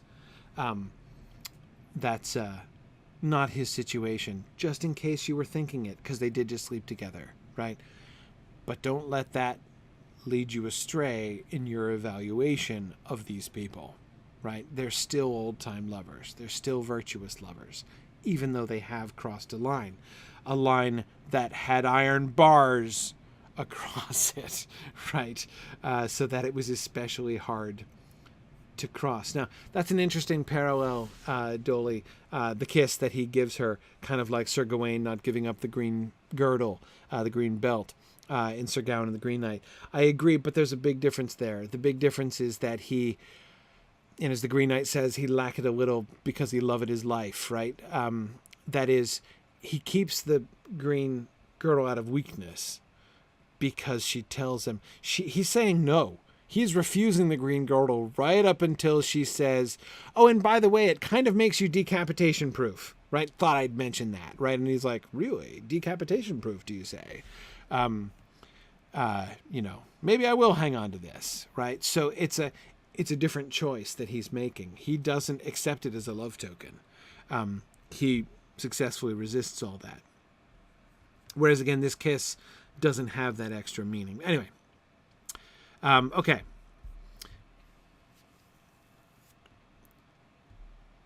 He fights Meleagant. He shows up in the nick of time. He kills Meleagant. There's that really interesting moment where he's trying to get Meleagant to fight to the utterance, and he won't. So he has to take off his armor and literally tie one hand behind his back, and then Meleagant will fight him to the utterance, and then he kills him in one shot. He manages to execute Meleagant, and he does so honorably, though he is seeking the death of Meleagant. He has to go way out of his way to make it legal, right, to make it honorable, and not just an act of murder. But of course, again, notice the striking contrast between Lancelot and Gawain have both been knights who have been bearing grudges against another knight for his actions, right? And they approach it very differently, right? You've got on the one hand Sir Gawain ganging up on Sir Lamorak, taking him when he's already weary and attacking him from behind and having him stabbed in the back. Lancelot also goes after Sir Meleagant and means to kill him, right? Means to take vengeance on him for what he's done. And yet he does so half unarmed and with his hand tied behind his back, right? A fight that is more than fair, that is lopsidedly unfair in favor of his opponent, as opposed to taking very unfair advantage, as he does as Gawain does with Lamorak. I want to try to go quickly through this segment. This is the healing of Sir Uri segment. And I want to, as I say, I want to kind of go quickly through this. It's an interesting little interlude, but it climaxes at a really pivotal moment for Lancelot. Here, I think, is the question that confronts us in the healing of Sir Uri section. What's Lancelot's status right now? He's guilty. He's crossed the line. He's compromised himself. He has loved the Queen Paramours now. He has violated his principles. He's broken his oath. He's not horrible. He's not a newfangled lover. We see his virtue, but he's not Sir Gawain. He's not Sir Meleagant. He's not... So what is he now? he can't still be the top knight in the world, can he? Because he's guilty, and he's hiding that guilt. He's bearing that guilt and trying to conceal it behind legal fiction in the case of the trial of Sir Meliagon, right? Or the trial of Guinevere, technically.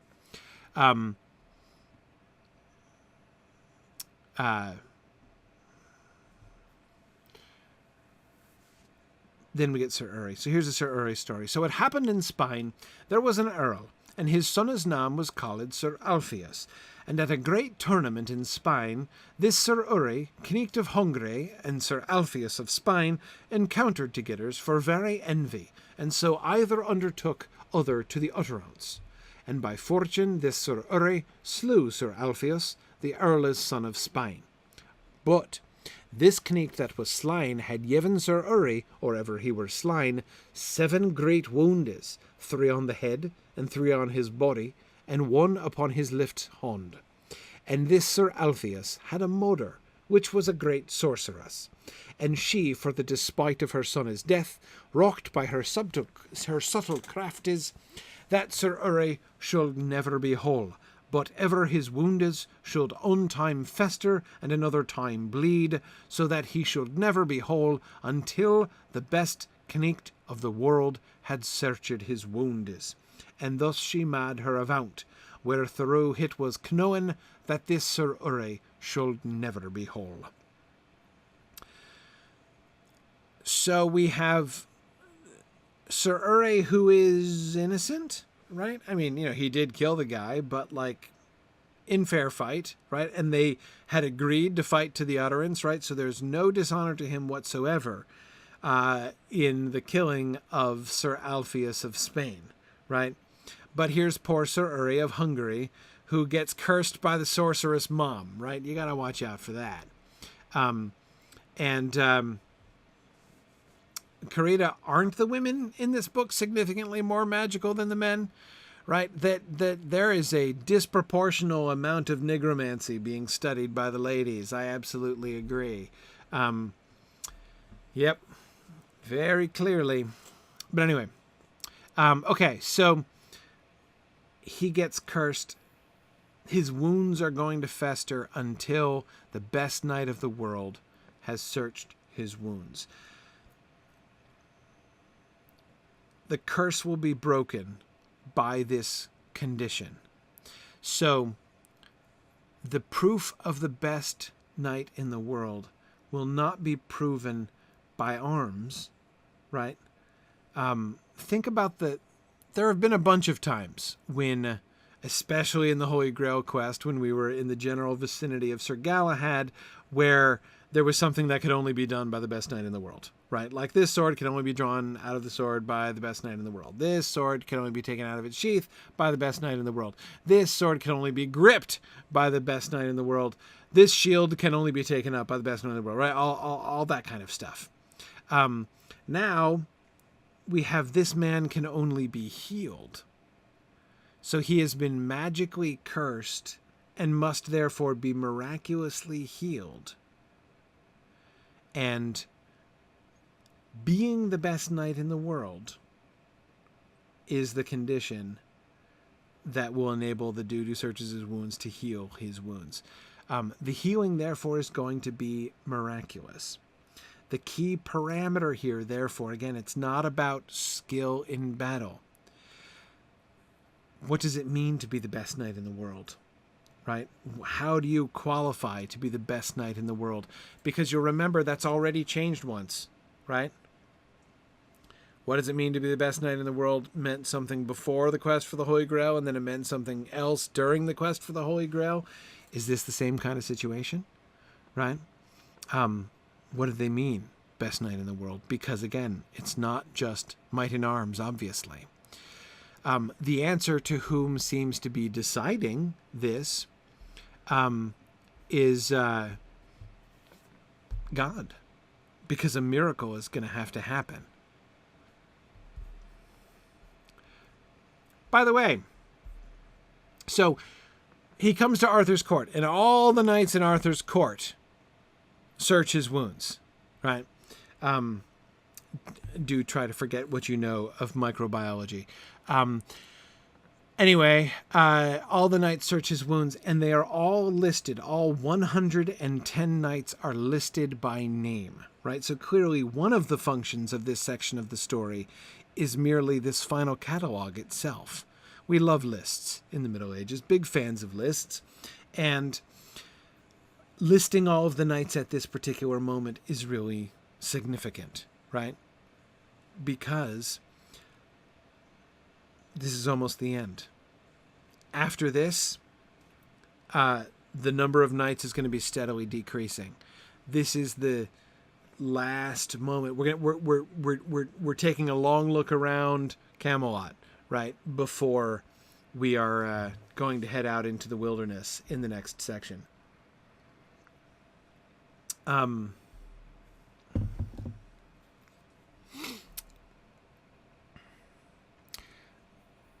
So we're talking about knights who are there, and as I recall, it's when we get to the son of Alexander l'Orphelin, and we mentioned that Alexander the Orphan was killed by King Mark, that we're then told also that traitor king slew the noble knicht Sir Tristram as he sate harping afore his laddie La Belle Isoud with a trenchant glaive, for whose death was the most wiling of ony knicht that ever was in King Arthur's days, for there was never none so bewiled as was Sir Tristram and Sir Lamorak, for they were with treason slain, Sir Tristram by King Mark, and Sir Lamorak by Sir Gawain and his brethren. And thus Sir Bellinger, that's the son of Alexander the Orphan, revenged the death of his father, Sir Alisander, and Sir Tristram, for he slew King Mark. Finally, good grief. And La Belle Isoud died, swooning upon the cross of Sir Tristram, whereof was great pity. And all that were with King Mark, which were of assent of the death of Sir Tristram, were slain, as Sir Andred and many other.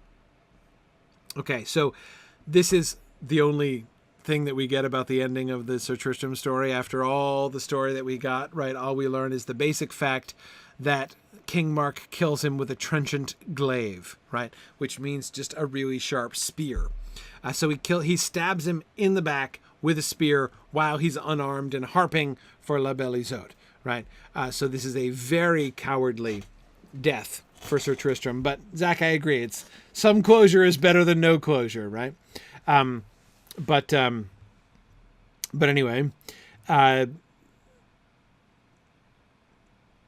and La Belle Isoud dies of grief after his death, and that's it. Jennifer's wondering if this is a good end for Isolde. Great question. Because she was faithful. Well, hang on. Malory said that because Guinevere was a good lover, therefore she had a good end, right? But that doesn't say that. We'll see. We will see what we think about Isolde's end. Okay, let me not say that, because I'm not sure that we can necessarily come to a firm conclusion about it. But what I will say is Guinevere shall not have the same end. So this is not the end that he was referring to when he was talking about Guinevere's coming to a good end. Anyway, so just couldn't, had to note the business about the death of Sir Tristram. Now, Lancelot is late to the party, right? And he comes in and Arthur says, search his wounds, and Lancelot's like, no, I shouldn't, right? I'm not going to put myself forward. I'm not going to pretend to be the greatest knight in the world. Now, that by itself is kind of interesting, right? Lancelot knew that he was at the top of the leaderboard. He wasn't chary about that before, right? Galahad was certainly not, right? I mean, anytime Galahad sees an inscription that the thing is for the best knight in the world, he's like, yeah, that's totally me, right? He doesn't deny it. Lancelot does not want to search the wounds of Sir Uri. Why not? Why doesn't Sir Lancelot want to search the wounds of Sir Uri? Then said King Arthur unto Sir Lancelot, Sir, ye must do as we have done, and told him what they had done, and showed him them all that had searched him. Look at those 109 other guys. Jesu defend me, sighed Sir Lancelot, while so many noble kinges and knights have failed, that I should presume upon me to enchieve that all ye, my lordes, make not enchieve. Ye shall not choose, sighed King Arthur, for I command you to do as we all have done. My most renowned lord, said Sir Launcelot, I know well I dare not nor may not disobey you, but and I meeked or durst, wit you well I would not take upon me to touch that wounded knight in that intent that I should pass all other knights. Jesu defend me from that sham. Sir, ye take it wrong, said King Arthur, for ye shall not do it for no presumption, but to bear us fellowship, insomuch as ye be a fellow of the Round Table. And wit you well, said King Arthur, and ye prevail not and heal him. I dare say there is no knight in this land that may heal him, and therefore I pray you, do as we have done.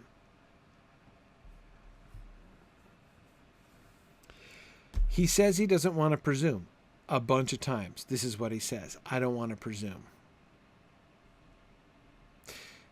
That kind of humility has never been a very marked element of Lancelot's character to this point, right? That's fairly new. Devorah says, I'd be confused if I were Arthur. Yeah, he sounds a little confused, doesn't he? Right? Like, sir, ye take it wrong. He's like, what are you talking about? Right? It's not about putting yourself forward. I mean, indeed, it's kind of weird that Lancelot is saying it this way. Literally everyone else in the court has tried, right? So for him not to try, I mean, it would be one thing if the guy came in, right, and they're like, only the best knight, and Lancelot was like, stay back, everybody. This is mine, right? I got this. Don't trouble yourself. This is obviously, this guy might as well have my name carved in gold on him, right? Yeah, okay, that would be presumption. That would be not in keeping with proper, humility. But that's not the situation. And Arthur does sound confused, right?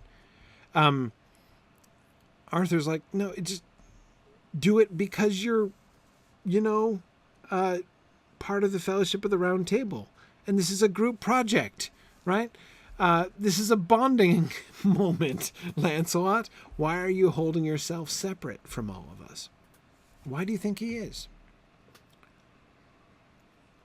David asks, does he fear that he's lost that sort of power and rank because of his sin? Zach is wondering how much of his reluctance comes from learning he was no longer the best when Galahad was around. Yeah. I mean, he's certainly not the best knight that ever lived, right? Because Galahad was clearly better than he in several dimensions, right? But Galahad's gone now, so he's back up to number 1 on the leaderboard. I do agree with you, David. I see in this, again, to me it comes down to what is at stake here and what is the mechanism. He has to just submit. This is him submitting himself to a kind of judgment, right? Publicly, too. I think that what we are seeing here, Lancelot has not lost confidence in his ability, the strength of his hands, right? He is confident that he can kick people's butts when he needs to kick people's butts.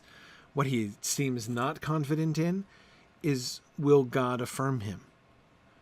Will a miracle be done that will proclaim him, that will bring him worship? Is God on his side? He seems to doubt that. And I do think that that's guilt. He doesn't think he is going to be acknowledged by God as the best knight in the world anymore.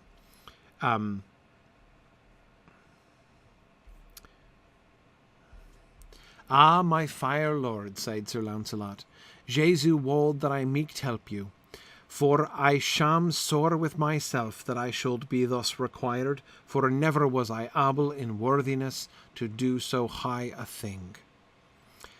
Lancelot is lowering expectations here. Lancelot is saying, he doesn't believe. He's saying, I don't believe that I can do this.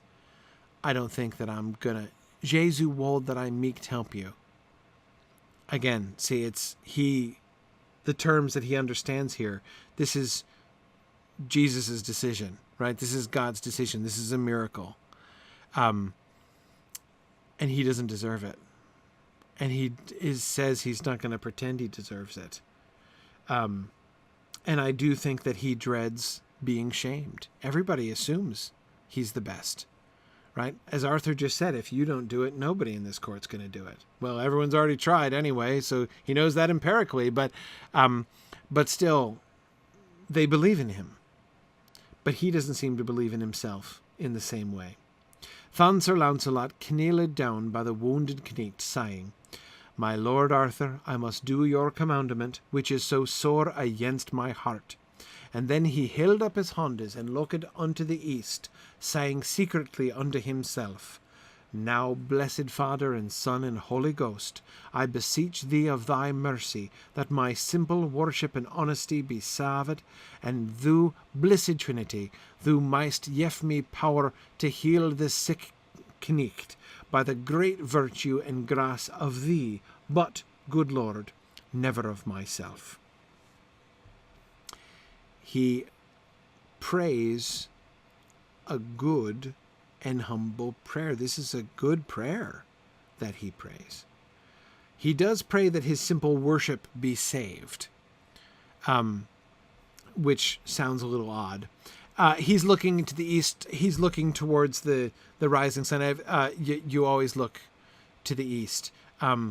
Priests are, medieval churches are always oriented east and west. The front doors of a church, the facade, the big tall facade of a church where its doors are, that's called the westworks, because that faces west. East. So when the priest is standing at the altar facing the altar, he's always facing east. Towards Jerusalem, where Jesus will come again, towards Jerusalem, where Jesus came the first time, towards the rising sun, which is the symbol of the resurrected Christ. Yeah. So facing east, that's a standard thing, but that's like a priestly thing. And even his holding his hands up in the air like that is also very much like a kind of priestly ritual. His invocation of the Trinity. He prays for this miracle by the great virtue and grace of thee, but good Lord, never of myself. And thon Sir Lancelot prayed Sir Urre to let him see his head, and than devoutly knailing he ransacked the three woundes, that they bled a little, and forthwithal the woundes fire healed, and seemed as they had been whole a 7 year. And in likewise he searched his body of other 3 woundes, and they healed in likewise. And thon the last of all he searched his hand, and anon hit fire healed. Thon King Arthur and all the kinges and knightes kneeled down, and gave thankings and loving unto God and unto his blessed mother. And ever Sir Lancelot wept as he had been a child that had been beaten. That is a very remarkable simile that Malory leaves us with there. Everyone is praising God for the miracle that has been performed, and Lancelot is weeping like a child that had been beaten.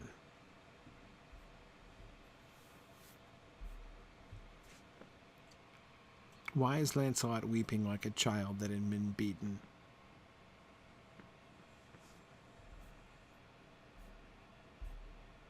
This is one of my favorite lines from this whole section.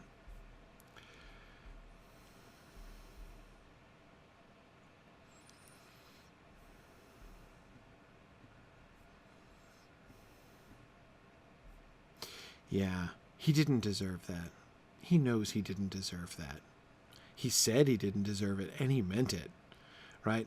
Nobody else might have believed him, but he knew. Marilyn, you're right. He knows he didn't deserve it. But he's not weeping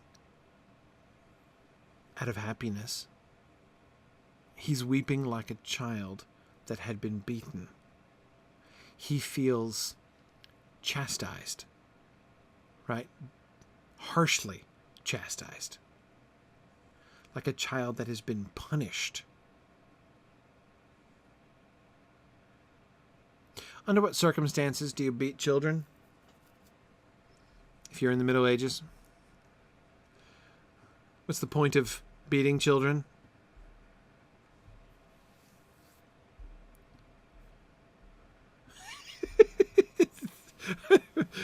No, not Tuesdays. To punish them, yes. But why? Why punish them?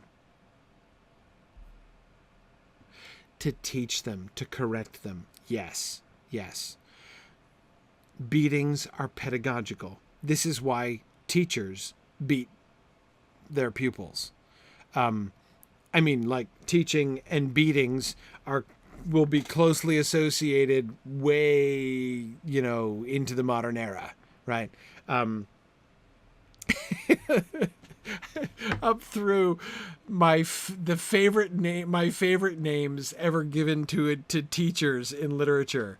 That wonderful pedagogical pair, the tutors of Tom Jones, Henry Fielding's Tom Jones, whose names are Thwackum and Square.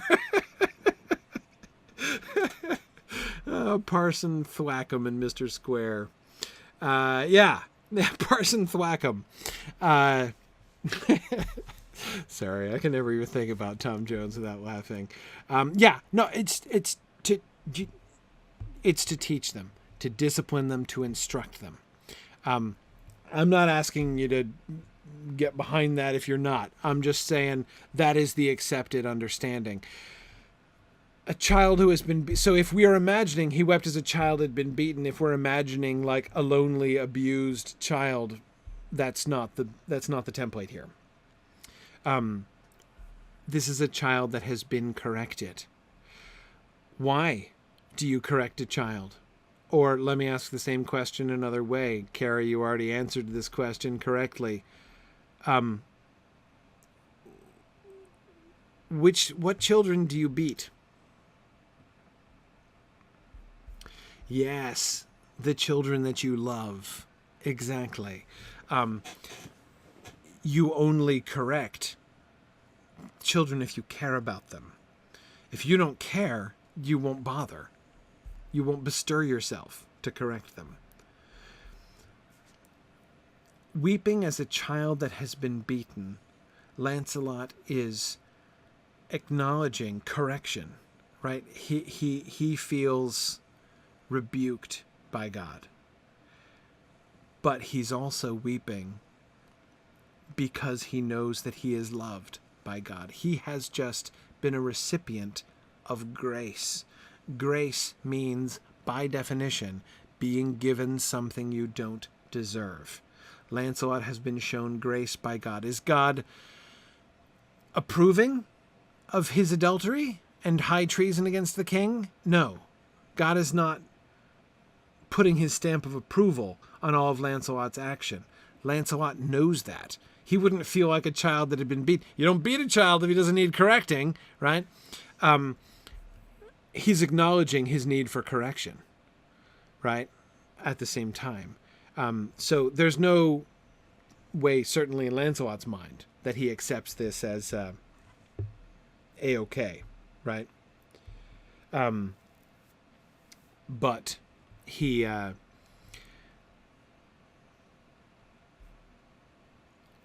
but it's him who's accepted, right? It's him who is loved by God. And that love is tough love, right? But that's real love. Again, within these parameters. This is a really fascinating and important spiritual moment for Lancelot. All right, it's getting late, but I started a little bit late. Let's keep going. Let's at least begin the reading for today. We're getting behind, but it's all right. We're now going to enter the section and make sure to do justice to the title, because of course I love the title. that it's given here, right? We're finally up to the Morte Arthur part, right? Remember the title that he gives it? The most piteous tale of the Morte Arthur sans guerdon, right? That's what we're reading now. And he starts this with a recollection of the May passage. In May, when every heart flourisheth and bourgeoneth, for as the season is lusty to behold and comfortable, so man and woman rejoiceth and gladdeth of summer coming with his freshe floures, for winter with his rough windes and blastes causeth lusty men and women to cower and to sit by fires. So this season it befell, in the month of May, a great anger and unhap, that stinted not till the flower of chivalry of all the world was destroyed and slain. Okay. First of all, he approaches the May thing differently here. In May, let's notice how complex the syntax is here. This is an unusually complex sentence. Let's take aside what our editor has put in parentheses, which seems to me perfectly correct. In May, when every heart flourisheth and bourgeoneth, so this season it befell, in the month of May, a great anger and unhap that stinted not till the flower of chivalry of all the world. So he's just saying, it happened in May, right?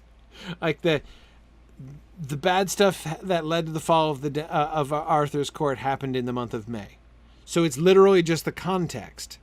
But he can't bring up May without recalling all those metaphors about May, and May as the symbol of virtuous love, right?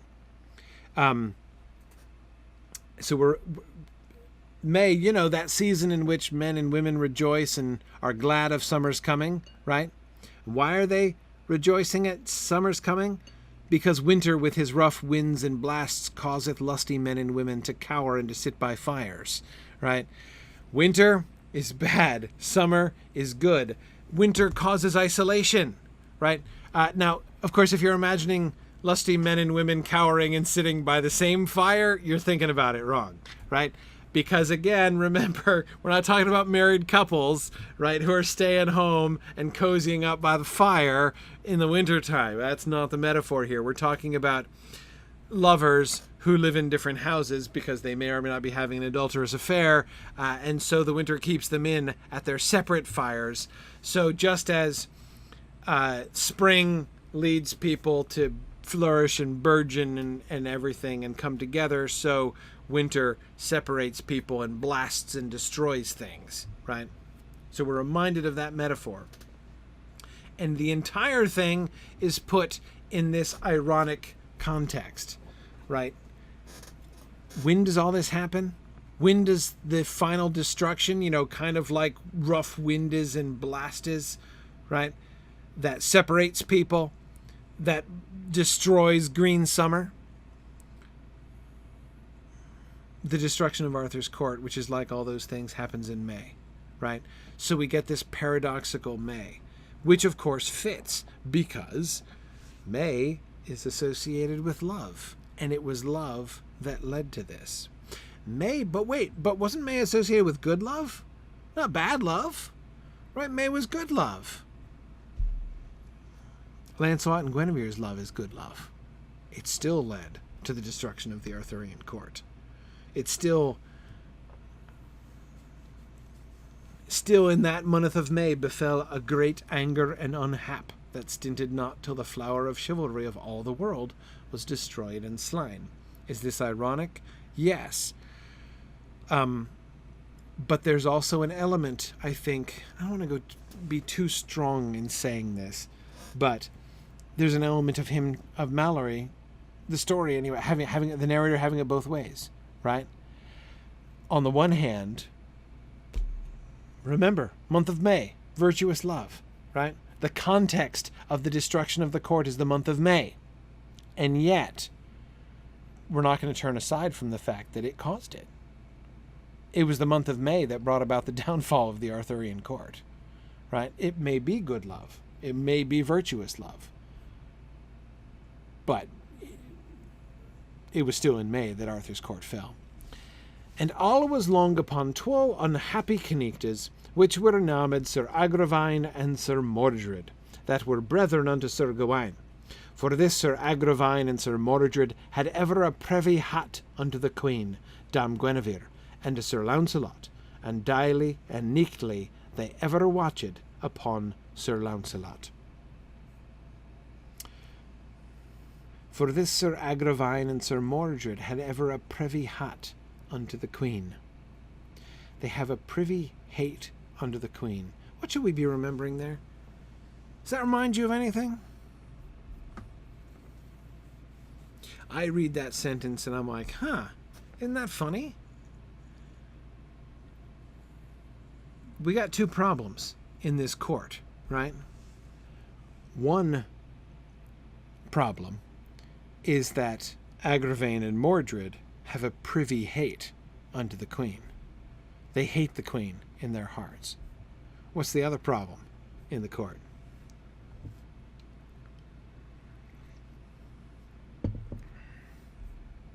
The other problem in the court, it's getting late, and I'm asking you to think, which is unfair of me. Exactly, Devorah, Lancelot's privy love. Yes, Matthew is thinking the same thing. Lancelot has a privy love for Guinevere, which is, remember the business about privy love and outward seeming, right? If only in his privy heart Lancelot had been set towards God as he is in his seeming outward, right? But his privy heart is on the Queen. He has a privy love for the Queen. These 2 factors, the privy love and the privy hate, are the 2 things which lead to this ruinous, destructive month of May, right? And daily and nightly they're watching, keeping an eye out on Sir Lancelot. Are we remembering his watching on that particular night and not sleeping? Maybe. More irony. So they departed. And Thon King Arthur,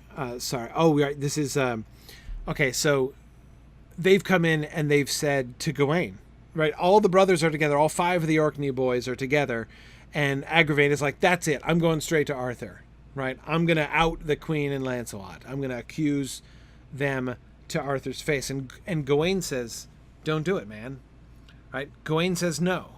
Gawain says, I'll have no part of it, and he leaves. Right, so they're arguing, and then Gawain leaves with Gareth and Gaheris, and only Agravaine and Mordred are left. So they departed, and then King Arthur asked them what noise they made. My lord, said Sir Agravaine, I shall tell you, for I may keep it no longer. Here is I and my brother Sir Mordred brake unto my brother Sir Gawain, Sir Gaheris, and to Sir Gareth, for this is all, to make it short, how that we knew all that Sir Lancelot holdeth your queen, and hath done long, and we be your sister's sonnes, and may suffer it no longer. And all we wot that ye shall be above Sir Lancelot, and ye are the king that made him knight, and therefore we will prave it that he is a traitor to your person.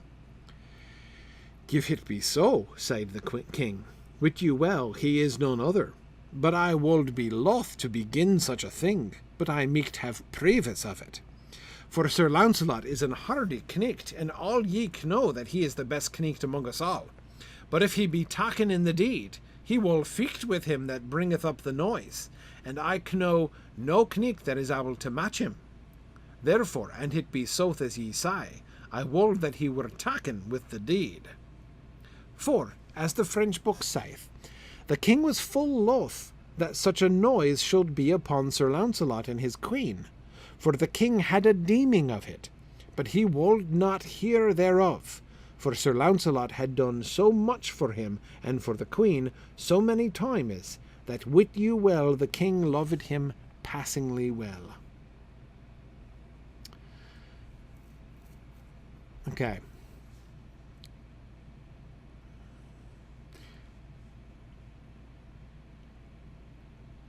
I would be loath to begin such a thing, but I might have proof of it, says Arthur, right? Let's not just go accusing Sir Lancelot, because if you do, he'll fight with you and he'll probably beat you. Michelle, yes. Arthur, it doesn't say he knows, he has a deeming of it. He has a notion, right? Arthur has not been without his suspicions that things between Lancelot and Guinevere might have been approaching that line which they shouldn't cross. But he has deliberately looked the other way. He has... And why did he do that? He would not hear thereof, for Sir Lancelot had done for him so much, and for the Queen so many times. We've seen this, right? Remember, this was just dramatized with Sir Mador de la Porte, right? Again with Sir Meliagance, though more dubiously the second time, right?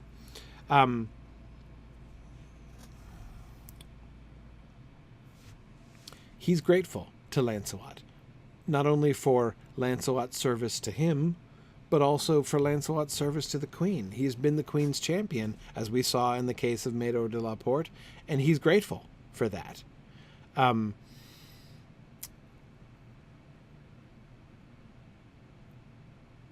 The king loved him passingly well.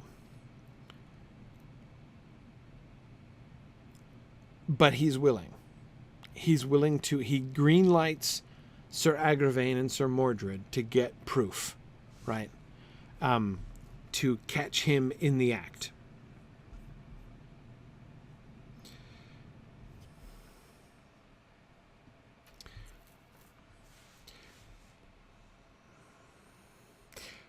Look here again at the cues. Look at the directives that Malory gives us.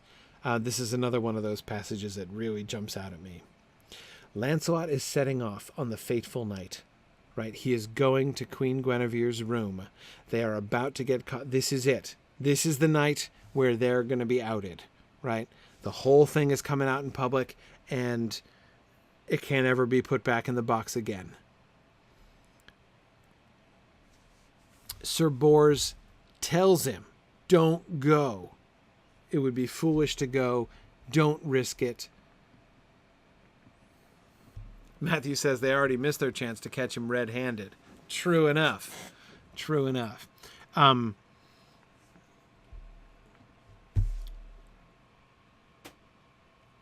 Sir Bors says don't go. Lancelot chooses to go anyway. So how do we understand that?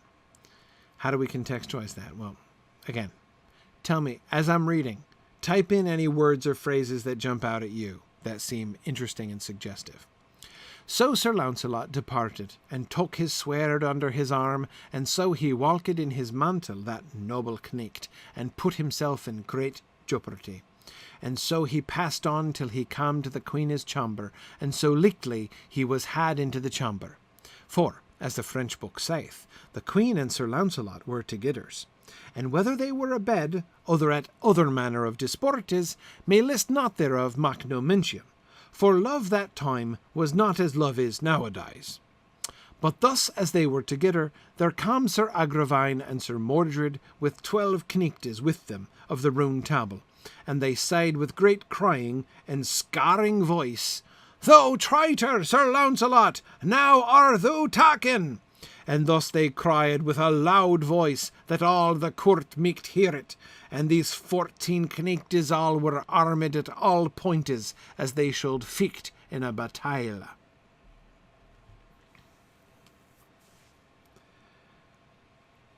Good. Okay, Devora and Carrie both are really interested in put himself in great jeopardy. Yes.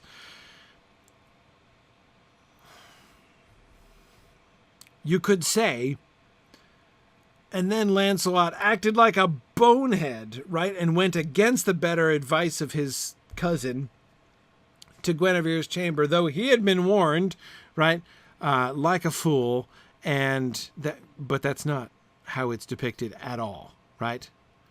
He put himself in great jeopardy. This is bold. This is noble. Right? He is putting himself at risk. So his going to the Queen's chamber, despite the danger, is not the act of an idiot. It's the act of a brave person, right? A selfless person, putting himself in jeopardy. Yeah, that is a very interesting turn of phrase. But how do we know we're supposed to interpret it that way? How do we know putting himself in great, I mean, that could be foolish, right? To put yourself in great jeopardy when you don't need to, right? Got it, Marilyn, exactly. Notice how Malory leads into that with that noble knecht. That phrase is so totally egregious, right? Does he have to stop and give an aside like that? So Sir Lancelot departed and took his sword under his arm, and so he walked in his mantle, that noble knecht, and put himself in great jeopardy. That noble knecht is, that is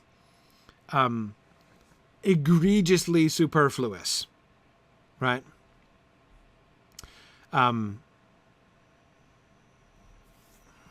He is being his going to the Queen's chamber on the night when his adultery is going to be proven, right? At least possibly, or in a sense, he's being made. The narrator makes it sound like he's striding into heroic combat, right? Man, yeah, I know, right? It's brings tears to the eyes, doesn't it, Marilyn? Absolutely. Yeah, a couple of you are interested in him taking his sword, right? It is interesting that he takes his sword. He doesn't take his armor. He's in his mantle, right? He's just in his nightgown. He's not, he's in his bathrobe. He's not in his armor at all, but he does have his sword, right? He's not going to go anywhere without his sword, but he doesn't bring his armor.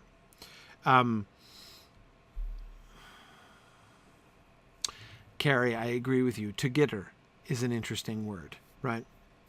He goes back to the French book here. As the French book saith, the Queen and Sir Lancelot were togitters. There they were, in her bedroom. There is irrefutable evidence that they were together in her room. Yeah. But yes, the pressure that he puts on togitters, Carrie, is really interesting, right?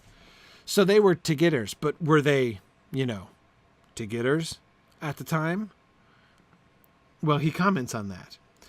Whether they were abed, other manner of disportes. They might have been playing darts, right? They might have been playing cribbage. Who knows what they were doing, right? Maybe they were in bed, maybe they weren't. Me list not thereof mak no mention. For love that time was not as love is nowadays.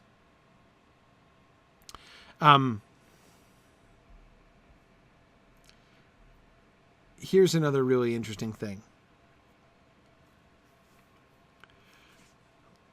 The French book says very explicitly that they were in bed together. In every other version of the Fall of Arthur, when Lancelot and Guinevere are found together and in this parallel scene, there are other details that are different. It's not like they're all exactly identical.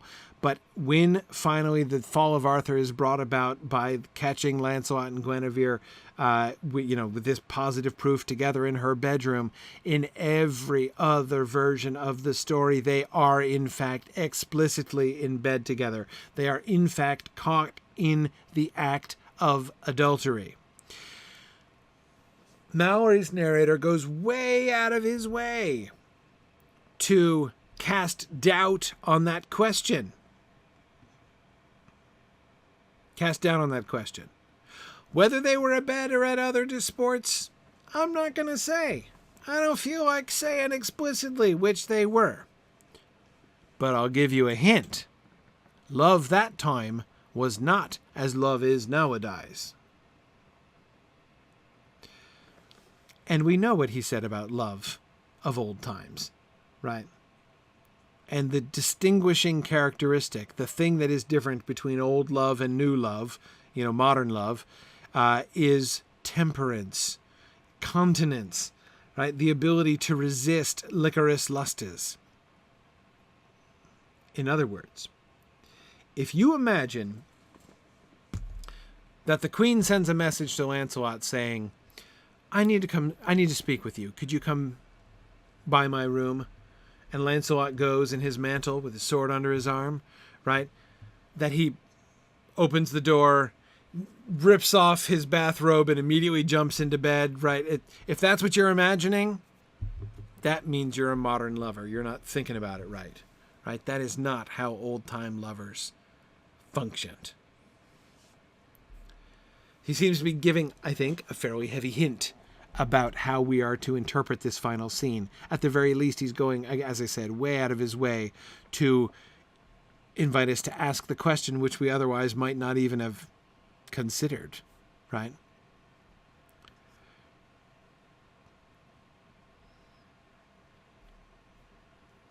And then he's accused, and there are 14 knights all armed. He gets out, right? Sirs, leave your noise, said Sir Lancelot, for wit you well, Sir Agravaine, ye shall not present me this nicht, and therefore, and ye do by my counsel, go ye all from this chamber door, and mock you no such crying, and such manner of sclounder as ye do. For I promise you be mean knichthood, and ye will depart and mak no more noise. I shall as to morn appear afore you all and before the king, and than let it be seen which of you all, other else ye all, that will deprave me of treason. I'll fight all of you tomorrow, right? And there shall I answer you as a knight should, that hither I come to the queen for no manner of mal engine, and that will I prove and mak it good upon you with my hondes. Fie upon thee, traitor, said Sir Agravaine and Sir Mordred, for we will have thee maugre thine head and slay thee an we list. For we let thee wist, we have the choice of King Arthur, to salve thee, other slay thee. Ah, sirs, sighed Sir Launcelot, is there none other grass with you? Then keep yourself. And then Sir Launcelot set all open the chamber door, and michtily and knichtly he strode in among them. This is after he pulls in the one guy, kills him, puts on his armor, and now he's going out to fight the other 13. And anon at the first stroke he slew Sir Agravaine, and anon after 12 of his fellows. And within a while he had laid them down cold to the earth, for there was none of the 12 knichtes micht stand Sir Launcelot on buffet. And also he wounded Sir Mordred, and therewithal he fled with all his micht, that is Mordred, not Lancelot. And then Sir Launcelot returned again unto the queen, and said, Madam, now wit you well all our true love is brought to an end, for now will King Arthur ever be my foe. And therefore, madam, hit like you that I may have you with me, I shall save you from all manner adventurous dangers. Okay.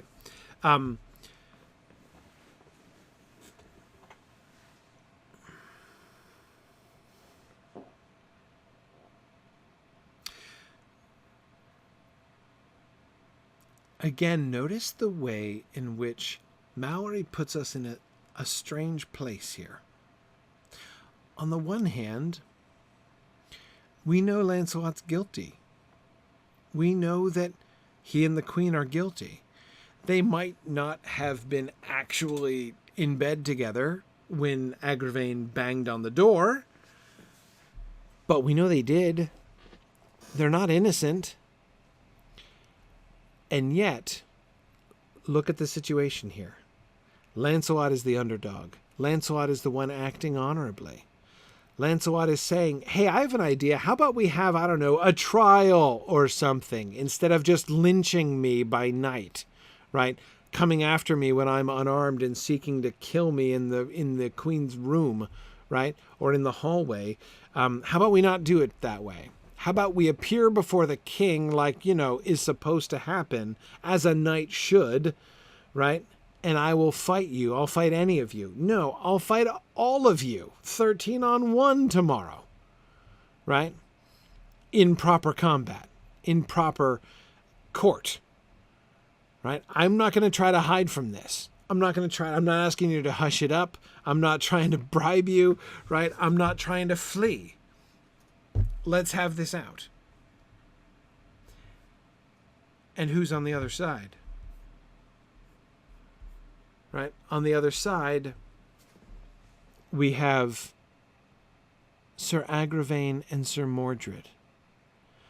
They are the worst of the Arthurian court, right? Sir Gawain and his brothers, except for Sir Gareth, have been the most reprehensible knights of King Arthur's court for some time now, right? There are other bad guys about, like Sir Bruson's Pity, but they're the worst. And Agravain and Mordred have always been the worst. Remember, it's Agravain and Mordred who murdered Sir Dinadan, too, during the quest for the Holy Grail, we're told. Their unknightly reputation and their unknightly actions here. It would have been one thing for them to show up, but it's another thing for them to come armed at all points like they're going into battle. So you're not even tournament garb, right? They're dressed in full battle gear to take an unarmed man. Yes, David, it is notable that Gawain won't have to do with these two anymore. Absolutely. Notice that Gawain's choice to not take any part in this is an important and interesting step, right? On the one hand, Sir Gawain is kind of acting better than we might have expected. He's not always been shown this kind of restraint. He has certainly not been above stabbing people in the back, and he's even had some bad blood with Lancelot in the past. Lancelot saved his life, but he's kind of grudged Lancelot on a few occasions before. And we know that Gawain is willing to kill people he has little grudges against. But yeah, totally exactly. When you've lost Gawain, yeah, you're pretty bad, right? When you're making Sir Gawain look good, you are awful.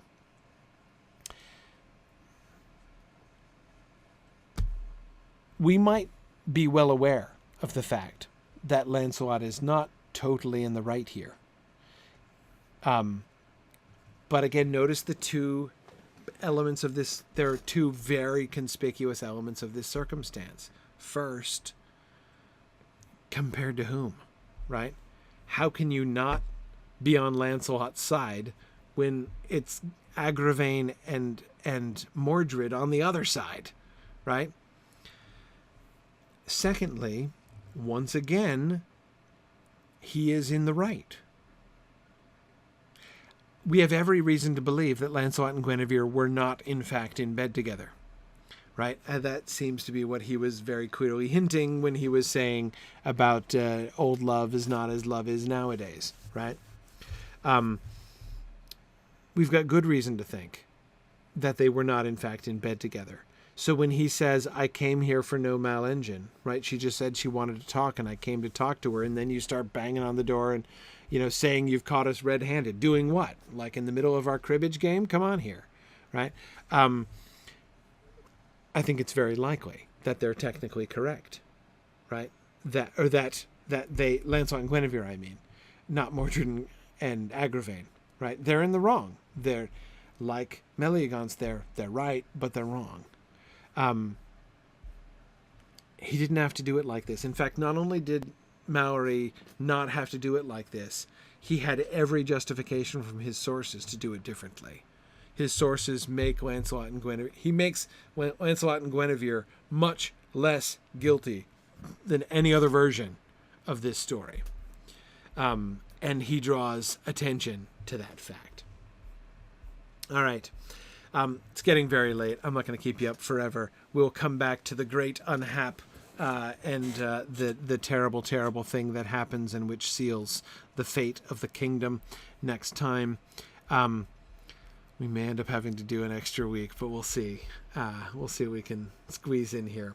I'll be back next week. So I'm headed off to the Netherlands in a few hours, but I will be back next week, so I will do class next Wednesday, and we'll see if we're supposed to be our final session on the text. We'll see if we can get all the way to get everybody safely in their graves, and then I'm going to be away the week after that is vacation week with my family. So I'll see you guys next week. Thanks for joining me. Bye now. The Mythgard Academy has been offering in-depth discussions of awesome books and films since 2013, completely free to attend and free to download. If you've enjoyed our discussions and would like to help them continue, please consider donating at signumuniversity.org/fund.